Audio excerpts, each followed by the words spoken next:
Hi, welcome to Nollywood Film Club. I'm Mr. C, a Verocco critic. I hope you're doing well. All right, so first off, apologies for last week's upload. It seemed like I did not upload last week's um episode properly. It seems like I just uploaded the space as it were with all the long pauses.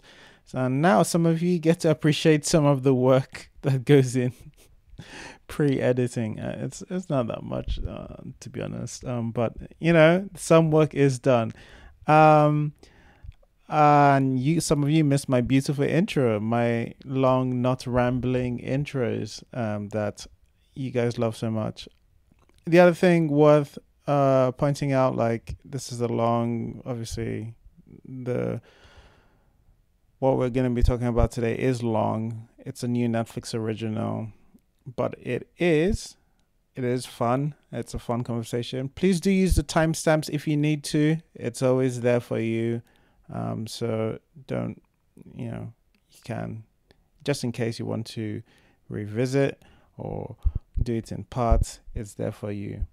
Um, this is the penultimate episode. So for the spaces before we go on the Christmas break, but you guys on here, you'll still be getting the podcast. Please do rate and review us where you can. We do appreciate that. Still, the offer is still on. If you do a review, I will read it on here. No matter how, no matter what it is. Anyway, I do hope you enjoyed Nollywood Film Club discussing Blood Vessel. Welcome to Nollywood Film Club. We do discuss Nollywood movies every Sunday, 6 p.m. Watt. Um, this Sunday, we are going to be discussing Blood Vessel. We will discuss the things we like, the good. We'll discuss things we don't like, the bad. We'll do pushbacks if we have pushbacks. We'll do pushbacks if we have pushbacks, and then we'll have a summary. All right. Okay. All right. So we will start with what will, by the way, I was doing the Nolly data for this, and you know what, I shouldn't poison the water. Let's just start with the things that we liked. All right. I think first was Chinweke. Chinweke, do you want to tell us some of the things that you liked about Blood Vessel? Who was first? That's interesting. Hey everyone, hope you guys are having a good evening. What I liked about the film, I loved everything about the visuals, the lighting, the blocking, the locations. Oh my goodness, the locations! Like the uh, the locations for this film were just gorgeous. It was very interesting. It was very beautiful. It was a very beautiful looking picture. I love the performances as well. There were a lot of standout performances. I really love the performances. Like they really put in the effort into it, and I just love the sheer scale of the film. Like the audacity to even take upon something like this. It's very inspiring. I love the amount of effort and organization that went into making the film. It also gave us a lot of memorable characters that I really liked. They were developed enough for us to.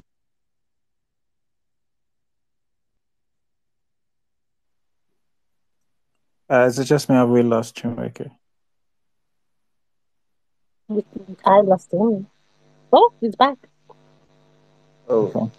what was the last thing you guys heard, please? Something location. There we go. Thanks.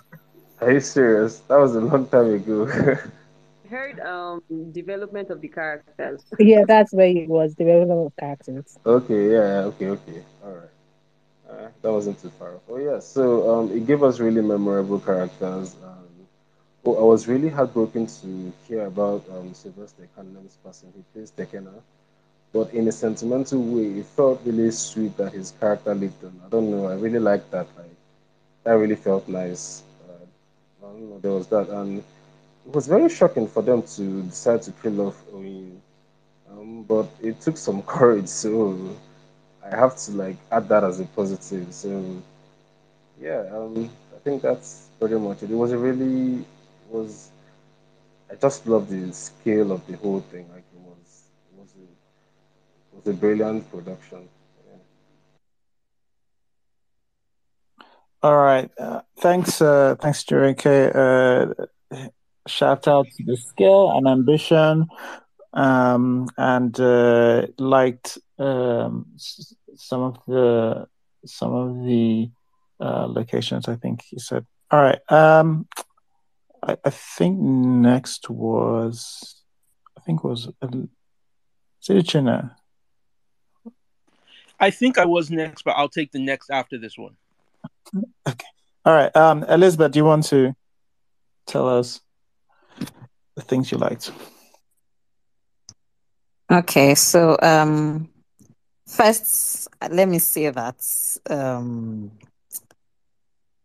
Play Network, is that their name? They outdid themselves with this. And not just because of skill. I mean, they sort of like overdo skill sometimes. Um, so what are the things I really like? I like the story first. I like the idea of stowaways for so many reasons, and not just because of other movies that have similar story plot line. I like the idea. I like the lighting. Moses, that's his name. I'm not always his fan. In fact, the last movie of his that I watched, I didn't complete it. But this one, it did something here. I like whatever it is I was doing with lighting here. That scene where they were escaping from the soldiers and they were walking towards their hiding. The whole silhouette thing going on, I liked it. I liked some of the cinematography. I like the sunsets against the ship, even though the ship sometimes wasn't moving. But yes, I really do I like that a lot. Every time it comes up, any form of it, and it wasn't the same steel they were using, right? It was like different steel, so I really like that. But yeah, every shot of sunsets, I like that. There's something about the characters here. Almost all the characters. Um, Starting with Bimbo Manuel's character, I thought it was unhinged in a very great way. And the way it was written, the way his character was written, everything he did, even though you think it's wrong, you can feel the emotion. Like you can understand the emotion behind it. There was something the storyteller, whoever wrote the story, did.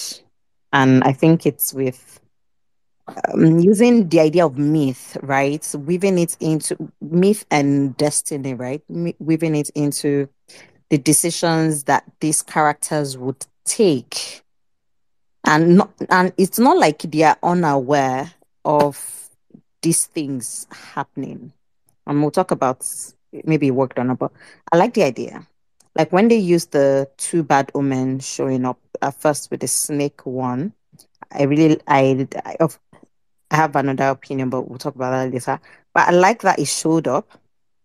And then what a woman came later. I mean, I don't know how I feel about that coming later. It didn't take away from the film, but I like the symbolism of when her character, Onyi's character, was eventually killed, and they threw her back into the water, right? Because that's where she came from. I like the way they tied that. I mean, if she had not fallen in love, she wouldn't go back. She wouldn't have gone back to the water. Um, the actors, the new faces, I think all of them did so well with what they were given. I've been seeing it, most of them before, so I think they did well. Funny enough, me and JK, sometimes is performance. Sometimes I always feel like it's remaining something, right? Or I always feel like sometimes he's overacting. But this particular time, I really did not feel like it was overacting. I actually enjoyed him here. And talking about layered characterization, I like that his character fought till the end, like till the very end. Even when Abby's character said, Boma, waiting then do you, and he goes, you keep fighting. I like that there was a consistency in who he had been portrayed to be in the beginning. I mean, they weren't trying to kill anybody, but they had this idea of fighting for something that they stood up for, and then I really like that, and I liked how he acted it. All the stowaways. Degbe, is that his name, Degbe? I like this too a lot. It was quite unhinged enough for me. I'm impressed with the use of the Ijaw language. I'm surprised that I heard that most of them are not traditional speakers. I thought that was great. Overall, I thought this film had something. But then we'll talk about that later. But yes, I really liked everything all together. All right. Thanks, Elizabeth. Uchenna, do you want to go now? Yeah, as was already been mentioned, I was pretty impressed with the scale, but that's pretty typical for Play Network. They put money on the screen, and it's impressive. Even small details like at the beginning, the protest. You can see a big crowd, and that seems like such a minor thing, but for Nollywood, where we don't really have organized extras, it's really it's really difficult sometimes to really produce a crowd on screen, and they did that pretty well. And I liked things like the fairy tale feeling of the beginning. uh I don't think it came off as well as it should have, but I like the fact that they attempted it, and to some degree I like the way that they pulled it off. A lot of the cinematography was good. i'm trying to um I'm trying to talk about the cinematography as distinct from the directing, because I didn't love the actual compositions on screen, but I felt that the photographing of those compositions was good. The color was good, the light was mostly good. That this the holding cell, not a cell, you know what I mean, where the six our six protagonists were in. I'm kind of assuming it was a set. I don't know. Maybe it was an actual part of the ship, but it seemed really, really big. So I assumed it was a set. I don't know if it was a set. I think they really did a good job of building that. It looked very authentic with the rust on the walls and everything. So that was quite impressive as well. Um, I liked a lot of the acting. I don't think the Ijaw acting was as impressive, but other than that, I think that most of the actors did pretty well. Um, Alex, shit, his surname is escaping me right now. The guy who played Igor, he was quite good. A very scenery chewing performance, but it was what was needed. I think that he brought a really good energy to the whole situation as well. Let's see. What else would I say? Yeah, Bimbo Manuel. I like Bimbo Manuel as well. For what he was given, I think he did pretty well as well. Some of the broader performances were actually the more interesting ones. So I liked him too. Um, yeah, I guess that's where I'll stop. All right. Thanks, Uchenna. Timmy, do you want to tell us the things you liked about Blood Vessel? So just like the previous speakers have said about the visuals, I also really enjoyed the visuals. I loved the color, I loved the lighting, I loved the shadows. I basically loved everything about how the film looked because there were lots of beautiful shots at the beginning with the butterfly, even at the beginning when Abby was giving his voiceover and they make a transition from the green fields and this thing, and they made this transition to when the oil had already destroyed their environment. I really liked that. I liked there was this shot when Abby wanted to rescue what's her name? Oyin from her father's whatever. And when Oyin was um talking to Abby about how she needs to get out, there was this low angle shot that focused on Abby's face, and that was a very, very beautiful shot.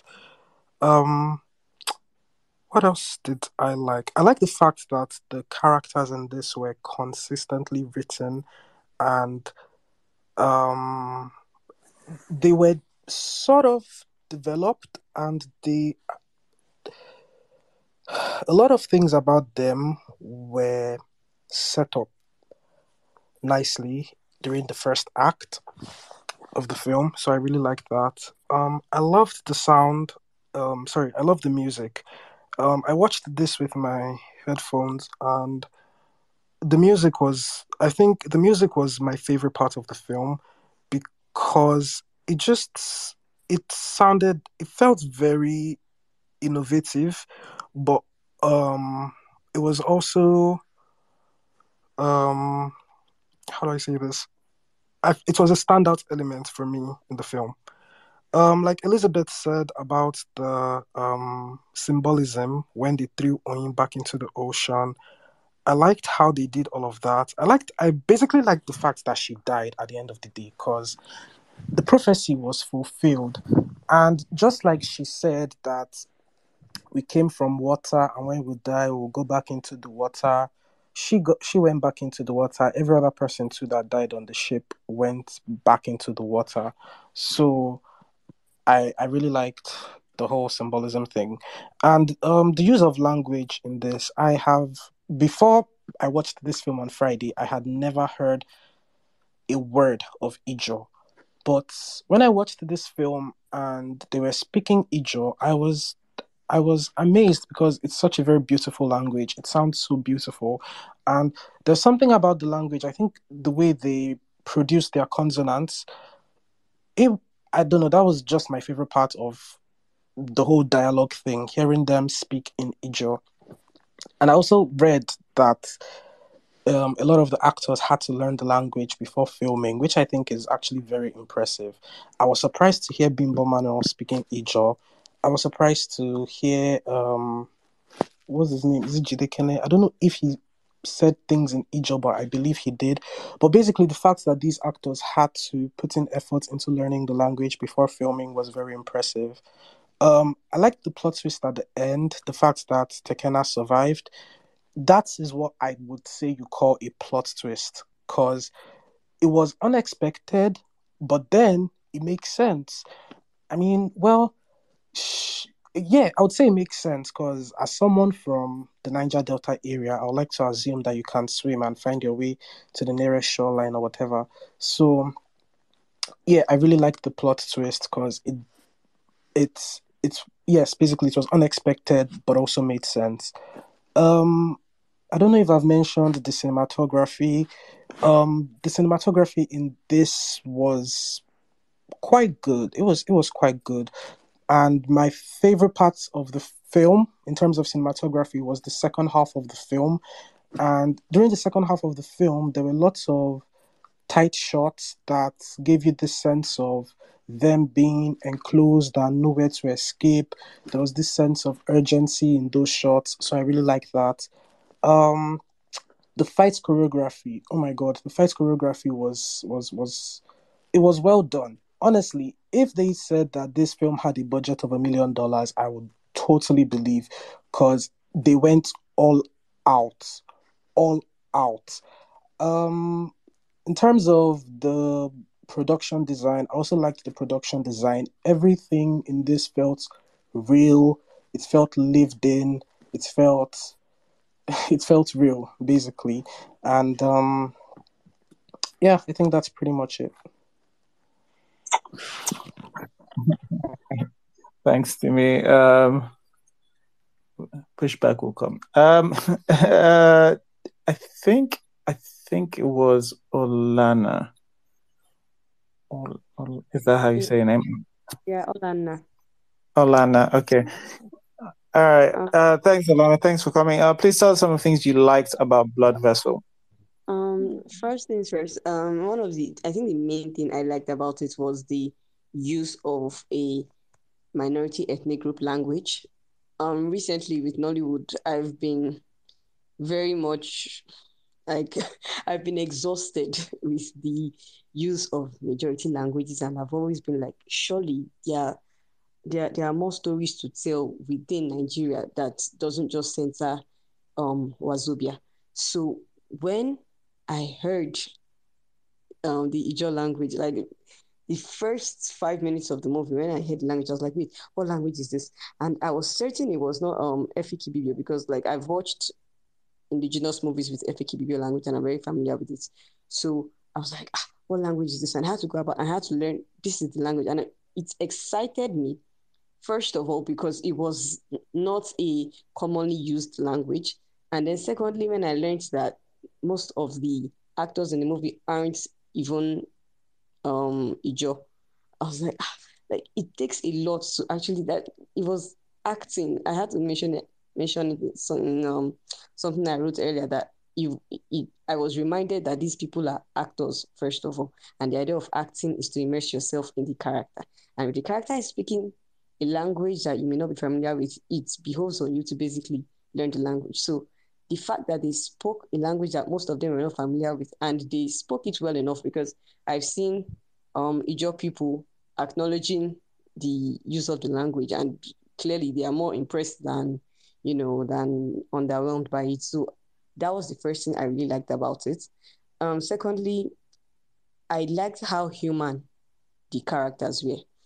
There has been, once again, something really I don't really see in a lot of, like, you see characters but you don't connect to them in the sense the character is not human enough. So watching the characters in Blood Vessel, it's gives them, they look natural. They look like people you would know, people you've met.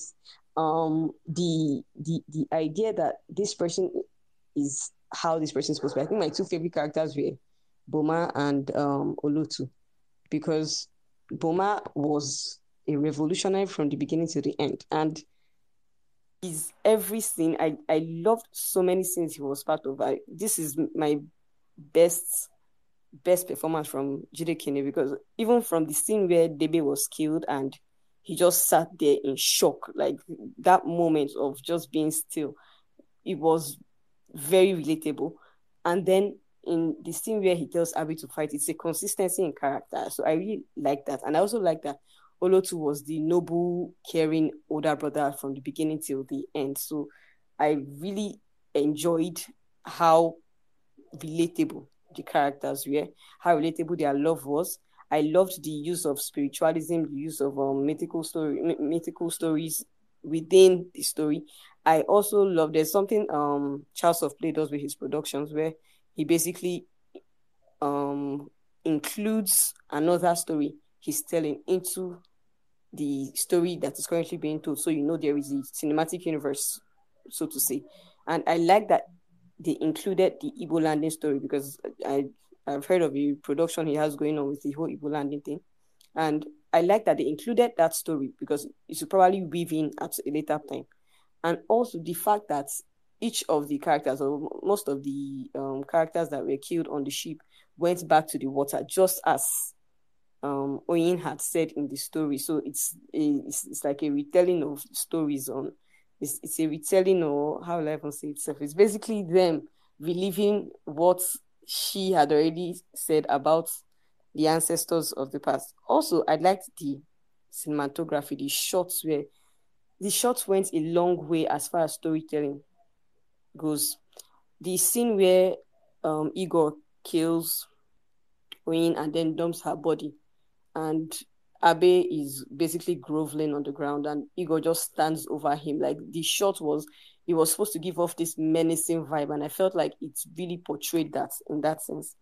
Also, the music was very, very instrumental as far as storytelling goes.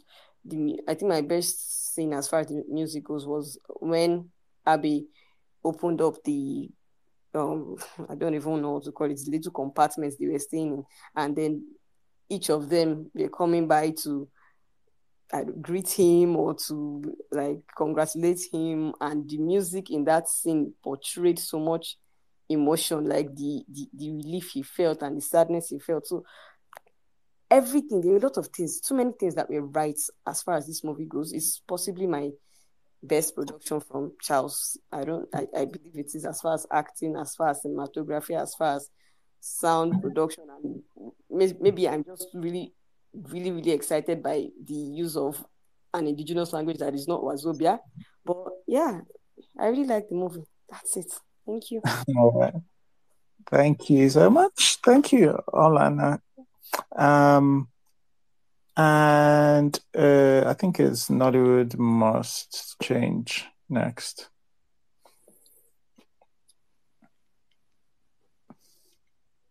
Nollywood Must Change. Are you there? Sorry, I'm here. I'm sorry. So I think I would I think I would be repeating almost everything everyone has anybody to say anything. Actually, I was kind of worried that I might be the only one who would like this movie and I will come here to fight you guys. So but I'm glad I'm not the only one. Um this movie is a beautiful movie. Like it's visually beautiful. Like I I when anytime I'm trying to anytime I just pick like a flop, I kind of the visual appeal it gives me just overrides the flaws. So I kind of like this movie in a way that the characters they were real, they were real characters, and we got the backstories, the motivations were kind of realistic, and um every loose end was was tied. So for I'm sorry, I'm bad with names actually. So the guy that was talking a lot, the this guy's Jide's friend. I kind of like how he was the first. He was the one who ratted them out, and he was the first person to be killed. So I kind of like the character development, the cinematography, and I enjoyed how it's a slow burn movie. Like they were not rushing into the actions. They were giving us backstories. They were developing the stories. So it's a beautiful movie for me. I don't want to repeat what almost everyone has said, but I kind of like this movie, and I preferred they had given it more publicity more than what they had given Black Book. This movie, I would should I say these are our best original movies since Netflix. I don't know. For me, I think this is the best. I'm trying. Maybe I forgot something. I can't remember the other movies, but I think this is the best original Nollywood Netflix original I've seen so far. You know, so it's a good one for me, and I'm surprised that Charles of Play could pull this off. Wow. All right. Okay. No need to drag hubby like that into this. Just praise him and go your way. All right. I think it's a Nolly Goodfellow. Okay, hi. Yeah, so I remember just last week we were talking about ambitious movies in Nollywood this year. There were so many ambitious movies. And I'd say this one was one that actually lived up to the ambition that was there.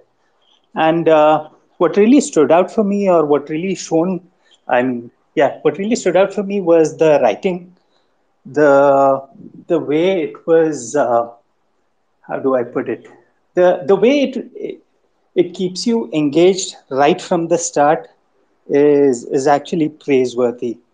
And like many people have already mentioned, the different elements that were woven into the film are also that was also something really well done.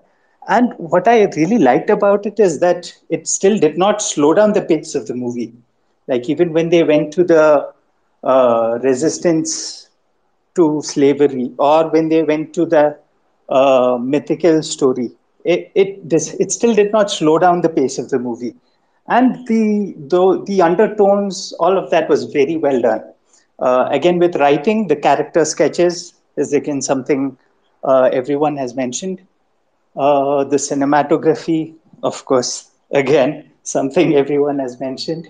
Another thing I really liked is how the movie brings attention to the Niger Delta. I mean, this is not the first movie or the only movie to do it, but considering the reach and the scale that this movie has, I guess it it would do a great job of highlighting the issues over there. So yeah, and of course the acting was good, and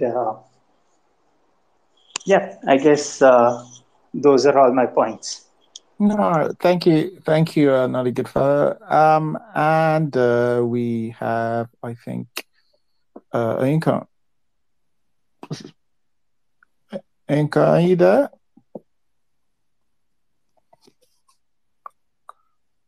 If no, Inka, we go to Rotimi. I'm here. I'm here. Sorry, I had to open the something because I was washing something. Whatever, that's a long story. So, at the risk of repeating myself, and I like to repeat myself, according to Mr.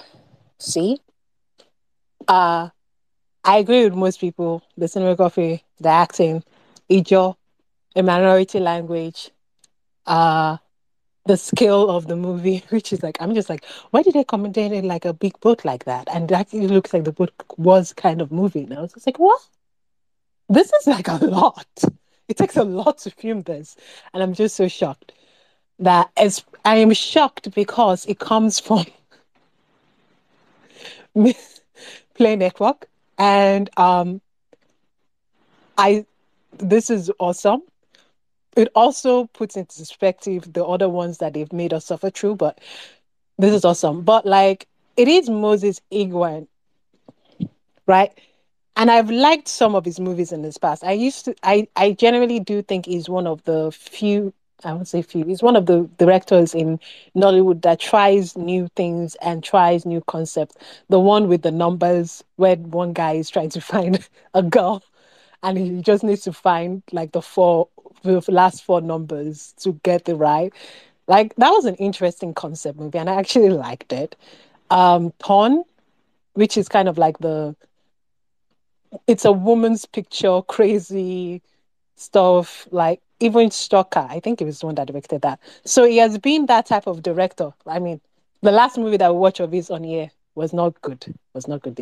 It's the one with the COVID kind of movie. Lolo. But Yeah. it was not good. It was interesting. It was still an interesting concept movie, and he tried. He tried. It's just that I felt like they didn't have the money or realize how to actually completely through that. So I'm not necessarily shocked as much. I feel like maybe this was more in control of of ease. I feel like it was more of his own control than necessarily Charles of Play, because we've seen the movie that maybe Charles of Play might be more in control of. And this guy is a big director. There's usually sometimes they do this. The bigger directors, you bring them in, they'll like ask for like, okay, more control and more money, and they give it to them. You see this also in Hollywood too. So I don't know who really has it, but it's more in line with Moses than necessarily Charles. And for that, I think this movie is truly entertaining. Is a good not necessarily popcorn, but just a good like adult oriented typical movie that is like well made for mainstream. It's just good. It's just okay. You don't feel like you waste your time. You see the effort, you see the story. It's like competent. It's actually a competent movie. And you will remember. It's like one of those rememberable movies, and it's really interesting. It's really good. The using references to slavery and using references to mythological, and I felt like they weaved it well, that they were well within control of it. It didn't go beyond the control of the director. You get what I'm saying? So yeah, this is a good ending for the year. There is some hope in Nollywood. There's always hope in Nollywood, but this year was a little bit crazy, but it's a good end. I really like the Jord language too. Very, very, very interesting. But I'm done. Thanks for that. Oh, sorry. I'm Thanks. so sorry. Who? Thanks, Mika. I'm so sorry. Who? You see the name of the girl that jumped into something. It's also kind of my name too. So I'm so sorry. Who? It's just this, Repeat it. You were so brief. I got confused. You got confused. Okay. Okay. It's All okay. right. It's okay. All right. Thanks, Ega. I think next word to me. Yeah, hello. Can you hear me? Yes, we can. Okay. Well, first things first. For me, I can't think of anyone better. But I probably think this is my best Play Network movie. I don't think there's anything that they have ever produced that actually tops this for me.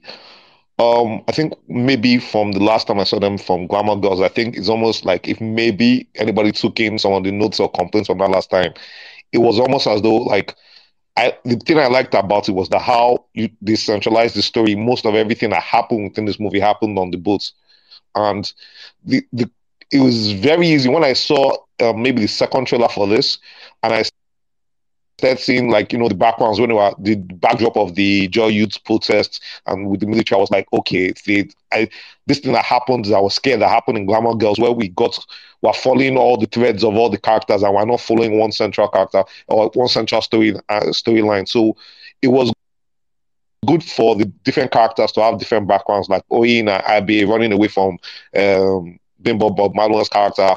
That was cool. Then Tekena and Olutu wanted to Jackpa. Mama and Elegbe were the freedom fighters trying to escape the military. So, okay, all these people have separate motivations, and suddenly all of them find themselves on these boats. I also really like, funnily, I like the villain in this stuff, Igor. And it's funny because normally when we get to cast like white people in Hollywood, it's almost, I want to say like, should I say, would I call it B or C list actors? Not really that. I actually don't think it's so much about his acting. I think it's more about how his character played out. I think like his persona, and which is like they are more likely to see white people that look like him, especially from the East. I don't know. I think he's from East Europe or Eastern Europe and everything that look more like him than looking like a Hollywood star. And I like the fact that like the violence, the use of violence within the stuff, the stabbing, the fighting, the gunshots in some just the setups of for the gunshots. Yeah, I liked those. A lot of shout out to also the makeup artist. I think that when Jide Kenan's character, when they had skinned him alive, I thought that when I first saw it, I was like, okay, this kind of looks kind of gruesome, and the flesh and the pieces of flesh and with the blood, thought that was nice. I think somebody has mentioned before the last shot when Abe's character goes, and it's almost like all the characters are like their spirits are saying their last farewells to him. I really love the point, the last shot where him and Oyi they're holding themselves. Then Oyi just like she disappears. I think that was touching. I think maybe again somebody has mentioned this before, but I was both shocked but also pleasantly like surprised and happy that they killed Oyin, because normally if I had to predict this movie from the beginning, I would think that both Abe and Oyin will survive and somehow be the only last survivors. But killing Oyin, I'm like, oh Lord. Then the shots for me, like a lot of people mentioned the cinematography, but I think I have to put special mention for the fact that they gave us shots where they actually threw the bodies. I saw the bodies going over the edge and literally hitting the water. I'm like, okay, like they are literally throwing these people really into the water. I'm sure they had maybe lifeguards or lifeguards for safety, but I was like, it was cool to see them actually literally throw the bodies and see the bodies hit the water. Another shot that kind of stuck to me that I liked was when Oyin and Abe were escaping from the house when he removed the air conditioner units and the security bar. It was his brother, her brother, that was inside, and when he was picking up on the sounds, but the close up on his foot as he was operating the tailoring machine and everything, I was like, okay, the sound and that edit there, I really like that. Um, overall, I think it was also cool this year. I think part of the thing I've gotten a lot of things from Netflix this year was about the casting of new younger actors and actresses. Like apart from Jide Kenna, I don't think I recognize anybody here. Please also special RIP to I think it's Sylvester Ekana. My fan and one of the guy that plays Tekena has already passed away before this movie came out, and I'm like, wow. And this was the first time I'm seeing him, and to find out the first time I'm seeing that this guy has already passed away, that kind of just touched me a little. Um, overall, yeah, Yeah. come in. Is my time up? Yeah, your time is Okay. up. Just Okay. round So up. yeah, overall, it was good not to. I think it's a good movie. I think it was nice to have a good movie from Play Network on Netflix for the end of the year. I'm not mad at it. I think they did well. Yeah, that's good. All right. Thanks. Thanks, Rotimi. And Pearl, do you want to give us the things you liked about Blood Vessel? Hi. Yes. Okay, so there were quite a few things I liked, and I'll try not to like repeat the things that have been said. One of the things I really liked was the multiplicity of language. I mean, we went from English to Ijaw to Pidgin to also when we met the international crew, um, and by that I mean the international cast. There was some of their language. I know that Alex, the actor, he's Ukrainian, but I think they were speaking Russian, and I don't know if there's like an intersect or overlap or similarity in the language there. But I liked that. But what I enjoyed most, as far as like people speaking, was Boma and Degbe slangs. I liked their slangs, especially the way they really employed all that nautical language. You know, like when they want to say, show us the way, they will say, make you run us the compass. I just liked that so much because it just really spoke to the environment that they grew up in, right by the water. And another thing I liked as far as the water and just depicting that was how at least three characters survived by swimming, because Niger Delta people know how to swim and they start swimming from like when they're kids. So I liked to see that. One thing I really liked from the very beginning was the opening credits and the fact that so much of the credit came in the opening sequence. And I say that because that rude way that Netflix cuts off the credit at the end of a film, they don't let you make the decision for yourself if you want to see the credits or not. I think it's very disrespectful to the people who work on projects for you to just abruptly cut the credits, and then if people want to watch the credits, they have to like go out of their way to sort of go back and look at the credits. I don't like that. People worked on this thing and their names are there. Let it play. I don't know why Netflix does that. So I wish more filmmakers to like put their credits in opening credits, you know. So that's not really about the filmmaking, but it's just something I wanted to say. Um I enjoyed seeing some of our old favorites like Francis Duru, and it's been a really long time since I saw John Dumelo. I almost did not recognize him, so that was nice as well. I thought the performances were quite good, and some of you have mentioned Bimbo Manuel. No surprise there, but also I liked his character because, like, just that irascible, angry person, and he did it really well. It was pretty two-dimensional, but it was all that was needed from that character, so I liked that. I enjoyed the performance by that Ukrainian actor. I went to go look him up and I saw that he has been in some pretty impressive productions. He was in the TV show Snowfall and he was also in King Richard. Let me see. What are more things I liked? And that's just not that there weren't so many things I liked, but just not trying to repeat too many things that have been said. Um, I've probably run out. Oh, no, sorry. I thought that the love story was pretty sweet. I'll have something else to say when we get to the bad section, but just as far as just showing like just love between two people, I thought that it was pretty palpable. I liked how tender and sweet Abby was with Oyin. He just like seemed like really tender with her and all of that, and I liked that. I thought that the way they brought the characters together and got them on that boat together using the community crisis as the backdrop and like a melting pot for all of that, I thought that it was good. And then I think the final thing I'd like to say for the things I like, okay, well, the movie touched on a few like relevant topics and themes, and I liked that. Then my final thing is I like the contrast between the vastness of the ocean and then the claustrophobic setting of that their stowaway quarters. I liked that also. Those are my likes. All right, thanks, Pearl. I appreciate it. Just going to read a few comments that have come through before we continue.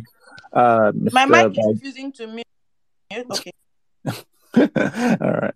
Mr. Belgam says that area wasn't a build set. He's talking about the well, it was an empty, unuseful tank inside the vessel. All right. So I don't know if Mr. Belgam worked on set, but it's maybe insider details. My tongue technology says I love the storyline, the use of visual language, the acting gave. I really like the movie. Oh, this movie. Chibuzo says, I like Jidena's acting and the way they mix the language with Pidgin and English.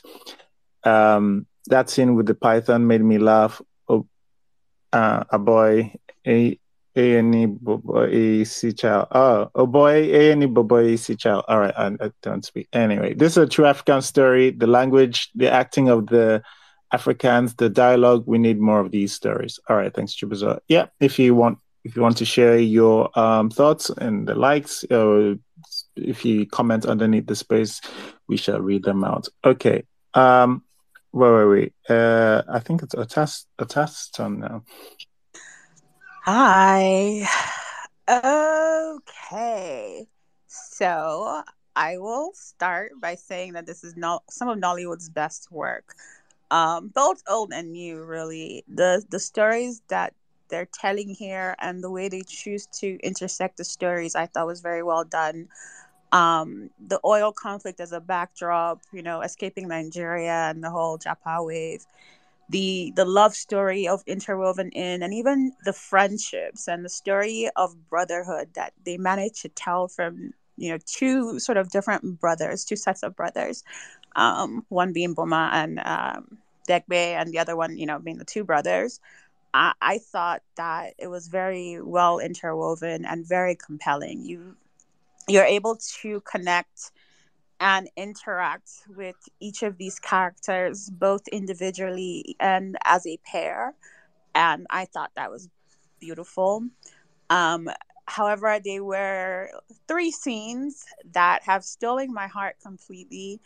And if I was in charge of Oscar nominations, which thankfully I'm not, I would definitely, I thought that they were just perfect. And so one of them is when they ask Loverboy, I always forgot his name there, Abe, if he loves his babe and if that's his girlfriend, when just before they kill her, and they share a look for a minute. Sorry, a comment just flashed on me. So they share a look for a minute, and I think she's whispering to him, "I love you," but she's not really saying anything out loud. And he's looking at her before he answers him, and I think everybody knows in that moment that at least one of them is going to die, if not both. And the little quiver he does before, and you hear his voice breaks before he says yes. I know Kerry Washington was in her house just scared for her job, because that lip quiver, it was perfectly done.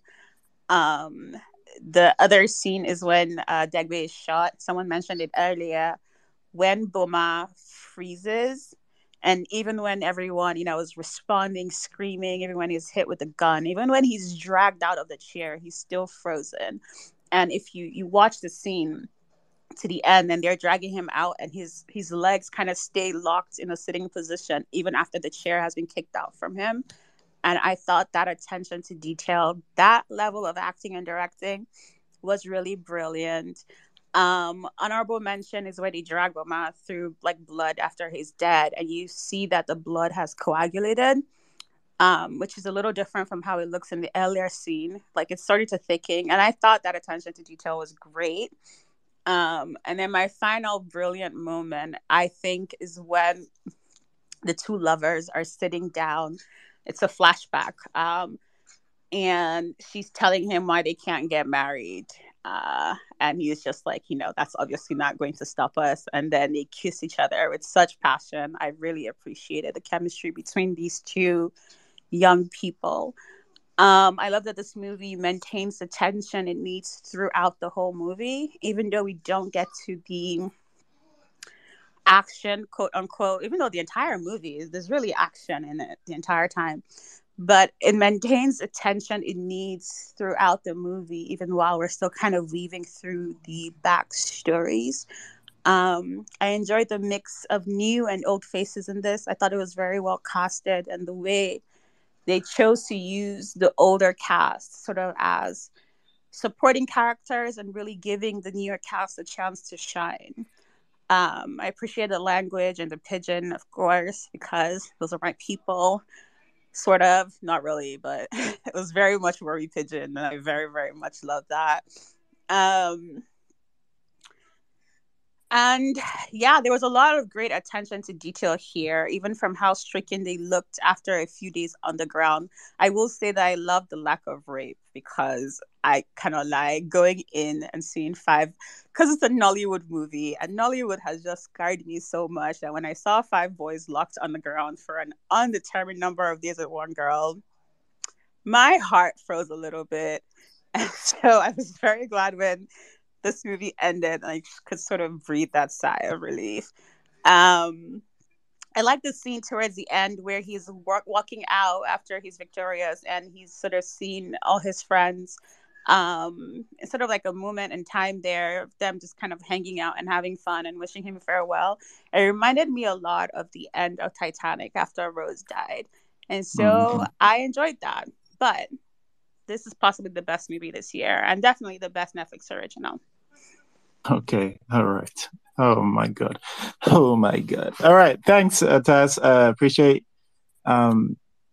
your thoughts. Emeka says, I liked how they linked the deaths to the cultural references for Degbe and Mama eating python was a bad omen, and for Yin as a child of the river goddess meant if she ever got pregnant or married, she would die. All right. Vanessa. Yo, look at this reverse of things. As in right at the back. Okay. Y'all meant business, man. Okay. Things I liked. Me, I don't really care for not repeating what people said. It is cause and effect here. I came last, so I'm going to say what everybody said. Deal with it. First things first. Bimbo Manuel is your daddy's daddy. And I dare any of you to throw Sansan on his name. I will throw Sansan inside your eye. That man, I'm so sorry. Bimbo Manuel stole it from me. And when I first started watching, I was like, why is this man just so viscerally angry? Like the carrying of the cutlass and just talking from house to house. I was like, yes, give it to me. And when I knew, like, it solidified for me that Bimbo Manuel ate down was the final scene. Like, they've come to tell him that his child is dead due to something he did. Because if he did not report that boy as part of the people, his daughter could have still come back home. Yeah, but because of that, his daughter said, no, Abokoku, I'll follow man and go. Now your child is dead. And even upon still, this man still stood up and carried gun. They shout, Abe. And I was like, this is what I came here for. And I like it. I like it a lot. So yeah, Bimbo Manuel is your daddy's daddy. And respect his name. Put some respect on his name. What else did I really like? Oh yeah, I really like the scale of this. And while to me might not have been meaning to throw shade at the $1 million film, I quite enjoyed how this film did scale. Charles Okaleke said, you guys always say I put a boat in all my films. Now this entire film is going to be on a boat. Deal with it. I was like, yes. This is how you reply to the haters. I'm the number one person that says, what is a play film without a boat? And Charles said, yeah, you're right. You're correct. I'm going to give you a boat and it's going to be amazing. And I was like, okay, Charles, I take it back. Give me more boats. Show me your money. When soup is sweet, you know that it's money that killed it. And you can see it. And I was like, yeah, this is nice. Give me more boats, Charles. I'll take it. What else did I really like? Ooh, I really like the performances, guys. Abby's obviously a standout for some of like the new faces. It would be really nice to see him something else. Nollywood, please do not typecast him as a star-crossed lover going through harrowing things. Give him a chance to work his acting muscles. Let him do other stuff. I'm begging. Now I follow now. I beg now, please. It was great to see what I saw in Jide Kenachufusi in what's that film called? Living in Bondage, the remake film. You know, we all saw a spark of something. It may not have been his best performance. In fact, I think this is his best performance ever. So sorry. But not sorry. But like we saw a spark of something in Living in Bondage. And then that spark sort of, hate to say, Jide Kenneth, went away. All the following performances weren't great. Maybe it had to be, maybe it was a directing issue, maybe it was script, I don't know. But this was really refreshing. Who said that? But this was really refreshing to me. It was really, especially that scene where everyone has mentioned that scene, but that scene where they first kill Digby and that reaction, that frozen, he was a statue. And I literally paused. I was like, okay, I really like this. I'm so pleased for him. Hopefully this is a upwards trajectory. What else did I really like? Yeah, all the symbolism that everyone mentioned, them throwing people into the water is great. It was also really nice to see my guy from Ghana. Why is my brain dead? She literally just said his name. John DeMello. John DeMello. He's of beekeeping age. It's so great to see him. He's aging really well. It's nice to see. It was so nice to see him. I could barely recognize him, and I liked him in this. Who else again? What else did I really like? Oh yeah, the sound and stuff I liked. I liked how a lot of it looked. And I think something that Nollywood needs to learn to do, and I think they did pretty okay in this, was telling serious stories through the eyes of interpersonal relationships, right? Nollywood tends to do this thing when they're either telling like a political story or a drama or whatever, and they're just telling it from like that point of view and not actually going at it from the human angle. And I think this is what this did. Telling the story through the eyes of a couple of star-crossed lovers and two brothers, and telling the story through the eyes of personal relationships that humans have while they're all going through all of this. So the struggle is the backdrop. The actual story, are these people and how these things affected their lives. And I think it's important that Nollywood tells stories like that and not telling it from what is supposed to be the backdrop. Tell it from the perspective of people. Was I emotionally attached to a lot of the characters? Not particularly. I mean, I was attached to Oyin and Abby just because I love. But they did a good job. At least it's a great starting point, telling the stories from the perspective of people and human relationships. And yes, Otas, the rape thing. And it wasn't just her being locked on the ground with the fiber. It was literally, I was it was in my throat towards the end when Igor was asking, oh, do you love her? Do you love her? And I was like, God, please don't let Igor rape her. If you're going to give us a villain, please give us a villain that would not sexually assault a female character. Like, yes, he's a bad guy, but he don't rape. And I was like, when he just shot her in the head, I was like, okay, that's fine. I'll take that. I'll take it. I literally breathed a sigh of relief. It's been probably the first film in Nollywood on Netflix this year that did not have a rape scene. And for that, I want to thank Charles. Thank you very much. All right. Thanks, Vanessa and Wayne's rants. Hi. My phone is 0%, so I'm just going to have to go as fast as I can. The things I liked. I think I'm trying to remember any place in this film where there is a part of the story that I think is unnecessary and I can't find. It's like whoever wrote this film must have been a tailor, because it's like so neatly woven together.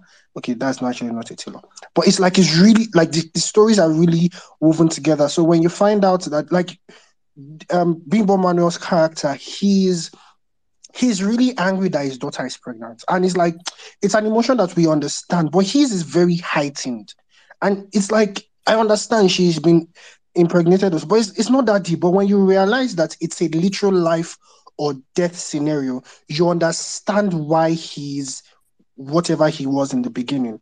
And the same thing of how they all everybody has said is how they all get on the vessel, how it's like domino effects where Bimbo Manuel's character, because he's so angry and thinking so irrationally, basically puts a bounty on this guy's head, and this guy is now forced to have to leave the country with this girl he loves. Now, these two people are wanted by the army, and if they are wanted by the police, or maybe some will say, okay, they can just go somewhere, but it's the army, you can't hide in Nigeria. So them having to leave Nigeria also makes that much sense. There are these two other characters that wanted to jackpot from the beginning, and then like it's just like so well woven together. Like I said, the story. Also, I think people have said this, but also the cinematography. I liked how it looked, right? And lastly, because most of the things I was going to say, people have said, I- any good story is as good as your villain, right? If you have a villain that doesn't feel like a villain, or that doesn't like bring his A game, which we usually get when we get white people cast in Nollywood. You just have like some random white guy they picked on Oshodi, or you're white, come and act. But when you have a villain that actually embodies what it means to be a villain, it raises the stakes of the whole film. Hello? Can you hear me? Hello? Yeah, Hi. yeah, yeah. Sorry, why was it suddenly silent? Oh no, you can't hear him. There's someone speaking. Just you can't hear him, but there's someone speaking. Sure, sure. Oh, so nothing is happening to him. Sorry. Um, sorry. Oh, you can't even hear me saying sorry. Anyways, I'm rounding up. So it's like if you have a good villain, it elevates the film itself, and the villain I think was really good. So yeah, those were my likes. All right, thanks, Wayne's Rants. Sorry about that, Naughty good fellow, and sorry, Wayne's Rants. Yeah, sometimes Elon does the thing where one person can hear another speaker. That's what we just had. That's just what we had going on. All right, okay. Mrs. C, do you want to say some of the things you did like? Yeah, sure. So I'm going to be like everybody and say I did appreciate them using an indigenous language that is not one of the big three. I do want them to do more of that. That was good. I liked like Vanessa said, Bimbo Manuel is everybody's daddy. I think he is absolutely brilliant, absolutely love him, and he just eats every time. I did like the new faces. I think the person who played Boy is just absolutely stunning, absolutely pretty girl. I want to see more of her. Abe as well, absolutely pretty boy. I do want to see more of him as well. What else did I like? I also liked that it was set outside of Lagos. I like that it was set outside of Lagos. It did have that feel of being different, which I think was good. That enhanced my viewing pleasure. I really liked like the location before they went to the village. Before they went to the boat, sorry. I really liked the location before they went to the boat. It felt kind of familiar. It felt like places I'd been in or been around, and just felt very normal. Like even the woman selling bole with a deep Akwa Ibom accent in a Bayelsan town, it just seemed right. You know what I mean? Because especially in this day and age, a lot of places are not homogenous like that. So you will have those mixes of people in different places. So yeah, I think I think that's it. Okay. Say Goddess in Nana says really loved all the cards brought their A. Really loved that all the cards brought their A game. Honorable mention to the guy who played Abby. He's a special talent. Lots of love for the actor who played Abby. All right. So mine. Let me just get my list. Okay. First off, all right. I'm just going to say we're clearly going to have a fight here. But when the good section, Bimbo Manuel, I think people have mentioned production.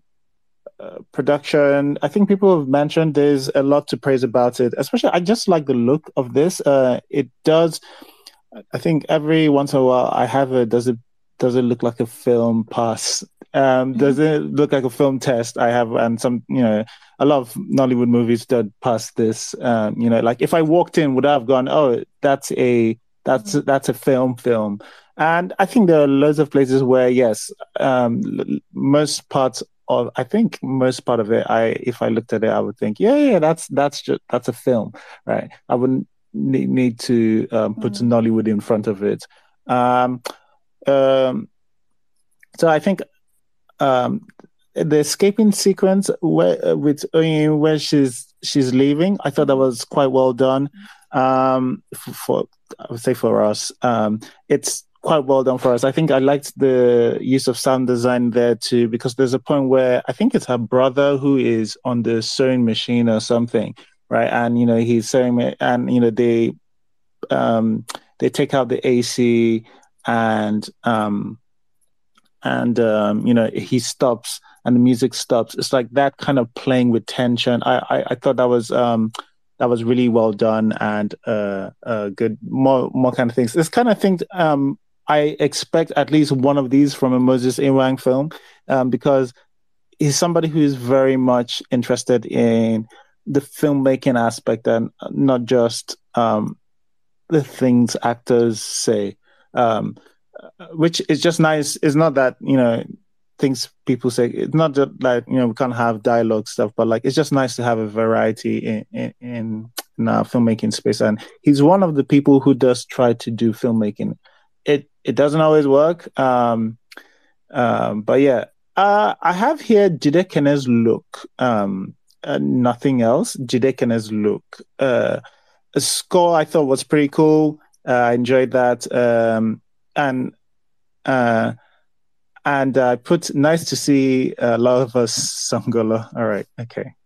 That's no, it's a thing we don't often get Nollywood film people like able to actually kiss online, like they love each other or like they want to be each other, because like a lot of the times our actors and relationships and people or well, let me not speculate further, but we don't often get people actually kissing a lot on screen anymore, for whatever reason. You just get it from a few actors.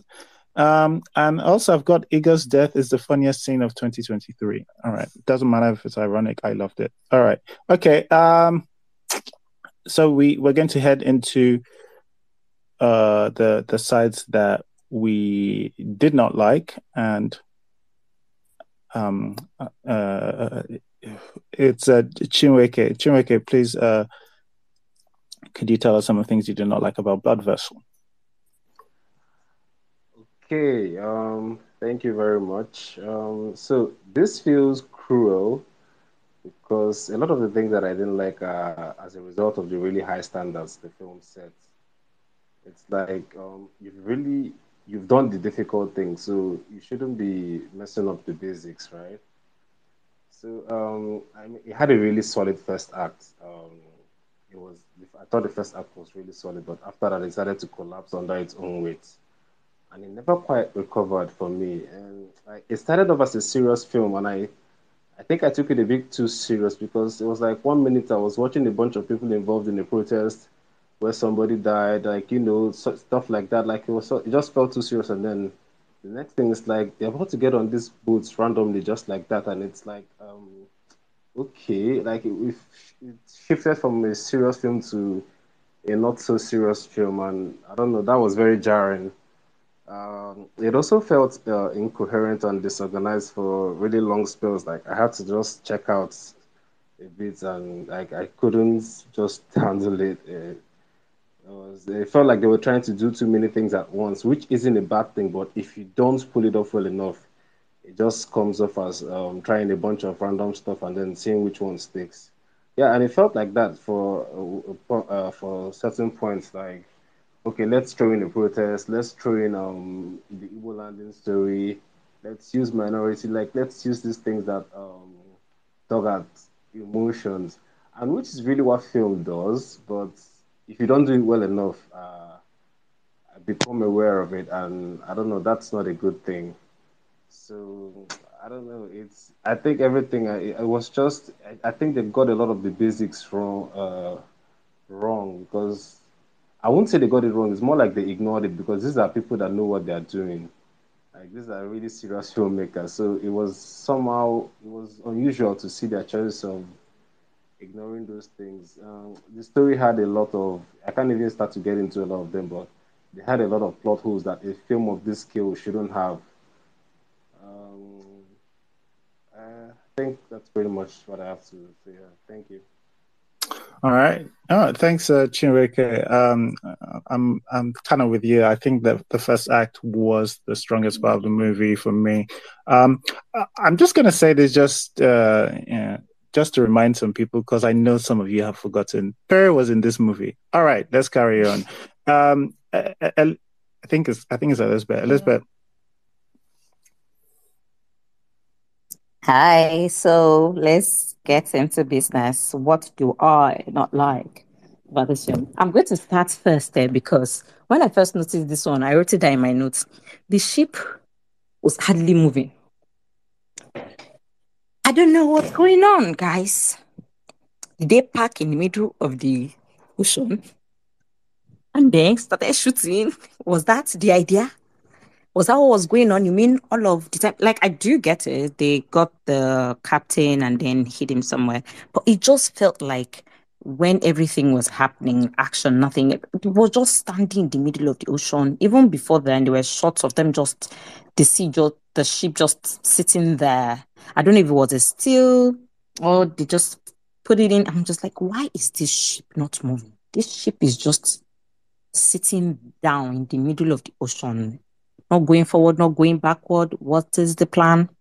Anyways, so I'm going to say something. So what Chinweke said about you throwing up, let me tell you what's happening here. What has happened is beats. You know, like music, where there is a beat, you know what to expect when it's a piano, right?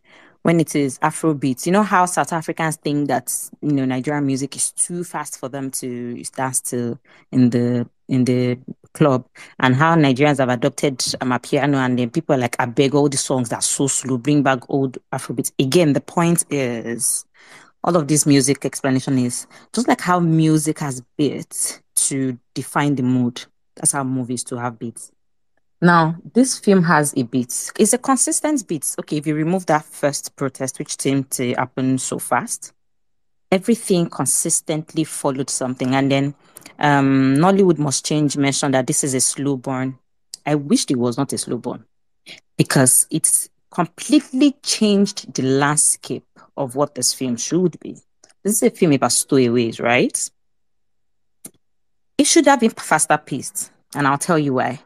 Because you have all of these things happening. It's sort of like a thriller, right? There is this guy that is picking these people one after the other and then prying them. The combination of it didn't help again with the music. It was such a reflective, sometimes contemplative music going on. I do get because it is fitting for scenes where the lovebirds, they need ways, one of them is going to get killed. Fitting for the brothers, right? Allows us to feel sorry for them, is German. But it started when they started shooting, when they killed Jegbe, it started so fast because it was like the pace of the film supposed to change in that moment. Like there was just like in classical music, when the conductor changes beats, right? There was something there when from nowhere, pam, we got a shot on the BZ.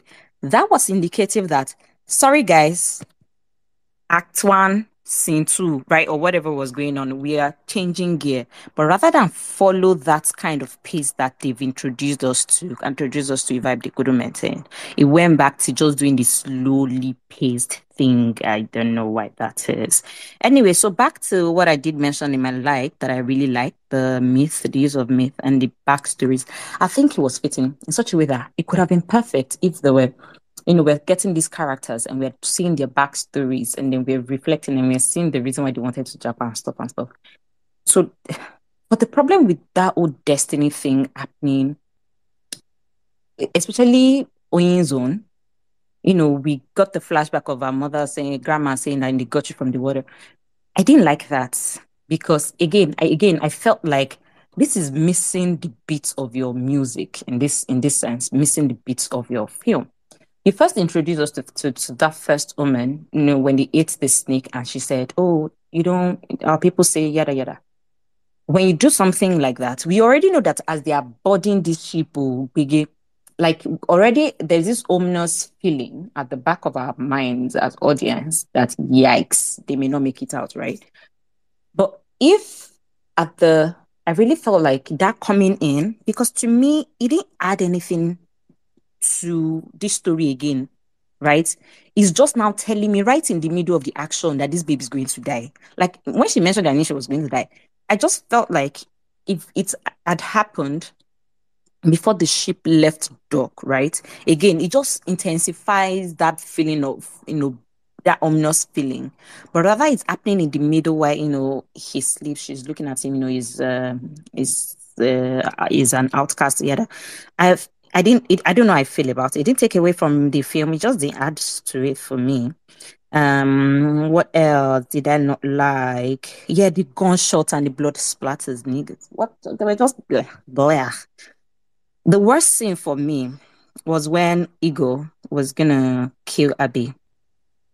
Abby had just escaped from that table, like bench thing. And this guy was, Ego was saying, "Where did you go?" Guys, the visibility wasn't exactly that bad though, because I had to rewind to watch again because I wear glasses, but I'm like, maybe it's because I was wearing glasses. If I come out my glasses, will it change? And I looked under that very light table and then that light bench. And then there was like maybe 4 stack of meat. I'm like, guy, this place is as big as where's the smallest piece of my house? My store. Like, guy, if you stretch your hand from one end to the other, you're going to touch the walls. What are you looking for? Like, that scene would have been funny if it wasn't so amateurish. Really, for me, that scene, I just felt like I was like, what is this scene? And it takes me back to the fact that the beats of this film is what is the entire disconnect. Like, this is like when a film when a story is at the cusp of glory, you're like, just right there, just something remaining. You're about to be great. I'm like, no, you're not gonna be great. Because somebody sat down and decided, maybe it's Moses Inwang himself that's like, let's do it this way. And then music didn't help, guys. The music, every time that music come, I'm like, oh, I just want to throw my laptop, like, oh my God, I'm going to sleep. I'd already slept twice this morning. I've been busy lately. I was like, today I was going to sleep. And this film was just not gingering me. Again, what is your genre? If your genre is thriller, why are you doing it as if this is a contemplative film about life and love lost? Maybe it is. Maybe it should have worked. I'm just saying that it could have been better. It wouldn't have lost people. I mean, I guess. What else did I not like? Oh, I can't remember much, but that's it for me for now. Bye-bye. All right. Thanks, Elizabeth. I'm with you on the question of what is your genre, by the way, because I got confused a few times. It seemed like it started as a political yes, type, which I was like, all right, I can get with this, and then it turned into Die Hard on a Ship / a thriller. Which okay, all right. Uchenna, do you want to go next? Okay, last week, in last week's session, I briefly mentioned how I saw the trailer for Blood Vessel and I had a bad feeling about it. And after saying that, I actually felt very guilty. I felt quite regretful about saying that because it's not really fair to pass those kind of judgments on a movie without actually seeing it yet. And I really did want to give it the benefit of the doubt. But what I said was that I just didn't see a sense of vision in the trailer. Like I saw a sense of scale without a sense of actual vision. And unfortunately, watching the movie, it played out exactly as I expected, only a little bit worse. I didn't like this movie at all. Unfortunately, there are a lot of things I appreciated about it, but as a whole, I did not like it. The first thing I didn't like is the title. A title with a pun like that gives you the idea it's supposed to be something sort of tongue-in-cheek, like maybe Peter Jackson's early zombie movies where it's supposed to be sort of scary, but it's also sort of funny, like The Evil Dead, something like that. I didn't think it was a good idea to do that. And this movie is clearly a ripoff or an adaptation of a movie from 1996 called Deadly Voyage, which was a movie about 6 West African refugees who are stowed away in a ship full of Ukrainians who are trying to kill them and who do eventually kill all of them except for one. And you can tell that this movie is ripped off from a 90s movie because despite the fact that this is set in the current day, none of the characters seem to have phones, which would completely change the story. But, of course, they don't have phones. That's fine. I'll accept that. I'll accept that reality of it. But, it's just a lot of things just didn't make sense to me. The music was the thing that annoyed me most of all. If you're going to have that much overbearing and persistent music throughout a movie, can it at least be music that suits the mood that you're going to? As a couple of you have already said, I wasn't sure what the genre is supposed to be, but I'm sensing that it's supposed to be something of a thriller. And I'm trying to be thrilled. I'm trying to get my adrenaline up. I'm trying to get my heart rate going. And you're playing this contemplative Gregorian chant and generic African wails. And it's much more than that. It's actually very manipulative. They're trying to make, they're trying to play this so-called sad music at all these moments that are supposed to make you feel something. But I think it's much more important to let a scene breathe, let a scene find its own rhythm, let the actors and the directing find their own rhythm. But you're just plying this music on constantly, trying to make us feel somehow sad. And at the beginning, Abe says it's a love story. It actually isn't. You know what I mean? Like, we keep on seeing these people professing their love, but it's not a love story because there's no dynamics to their relationship. We don't see any kind of real conflict within the relationship, nor do we really see a conflict that the relationship has to overcome. Now, the beginning where you see him cutting out the air conditioner, that's a conflict that the relationship has to overcome, and that started out pretty good. I felt the first act was decent, but as we go on, you kind of lose that. And at the end, that scene where Igor asks him, "Do you love her?" And then he has to think, and we watch flashback of their relationship, and then he says yes, like it's some sort of revelation or realization. Why is it a revelation? He's been saying, "I love you, I love you, I love you" for the whole thing. There was never a point at which their love was in doubt. So that just seemed completely unearned to me.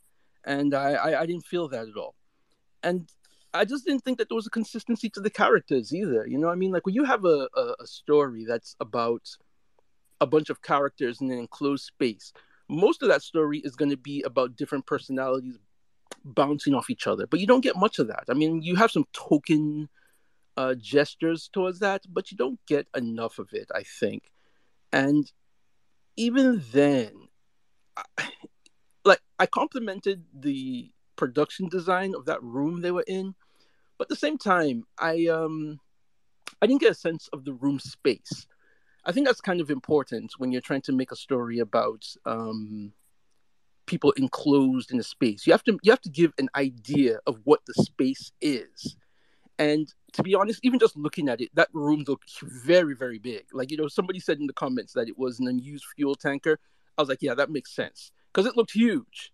And I think that defeats the purpose of what they were trying to do. But, if you're trying to do a thriller, you have to set boundaries, because thrillers are about people trying to thrive within a limited space and time. And we didn't really get an idea of the space on the ship or the space in that room, and we definitely didn't get an idea of the time. How long did it take to get to Nimbe to Accra? How long did it take to get from Accra to Cabo Verde? We never had any idea of that, and I was completely confused. Like, how long were they in there before they decided that they have to go out to look for food? I don't know. I mean, when Jide Kene's character gets up from the dead and kills the Ukrainian, I'm assuming he's Ukrainian, at the end, part of me was like, wait, how can he still be alive after... And I had to think, wait, after how much time? I don't know how much time it was. How long was he lying down there, skinned, and still somehow living? I don't know. How long was it? Was it a few hours, a few days, a few weeks? I have no clue. I don't even know what any of this stuff is. And then, let me think. What else I mean, just so much of this stuff just felt completely undercooked to me. Like, they're throwing things at the wall, just hoping that they stick. Oyin is sick, so Abe has to go out to get medicine. Okay, after that, we never mention Oyin being sick again. That just completely goes away. Tekena and Olotu need to fight to the death, and Tekena comes out, "I hate you." Really? We didn't see that come from anywhere. Where did that come from? Yeah. Am I running out of time? You've run out of time, yeah. All right, let me say a few more things real quick. You've not only run out of time, you've stolen all our ideas. Go away. Okay, just two more things. Okay, two more things I'm going to say is that, number one, that whole thing about putting in all this mythology stuff, I didn't like that either. because I was wondering what was the point of it. I thought they were setting something up. You know what I mean? Like, I don't like to tell a creator the way they should have told the story. I just like to critique what they already did. But one thing I'll say is that I thought they were building up some sort of ending, which to me would have been much more romantic, where Abe and Oyin hold hands and jump into the water together like those slaves.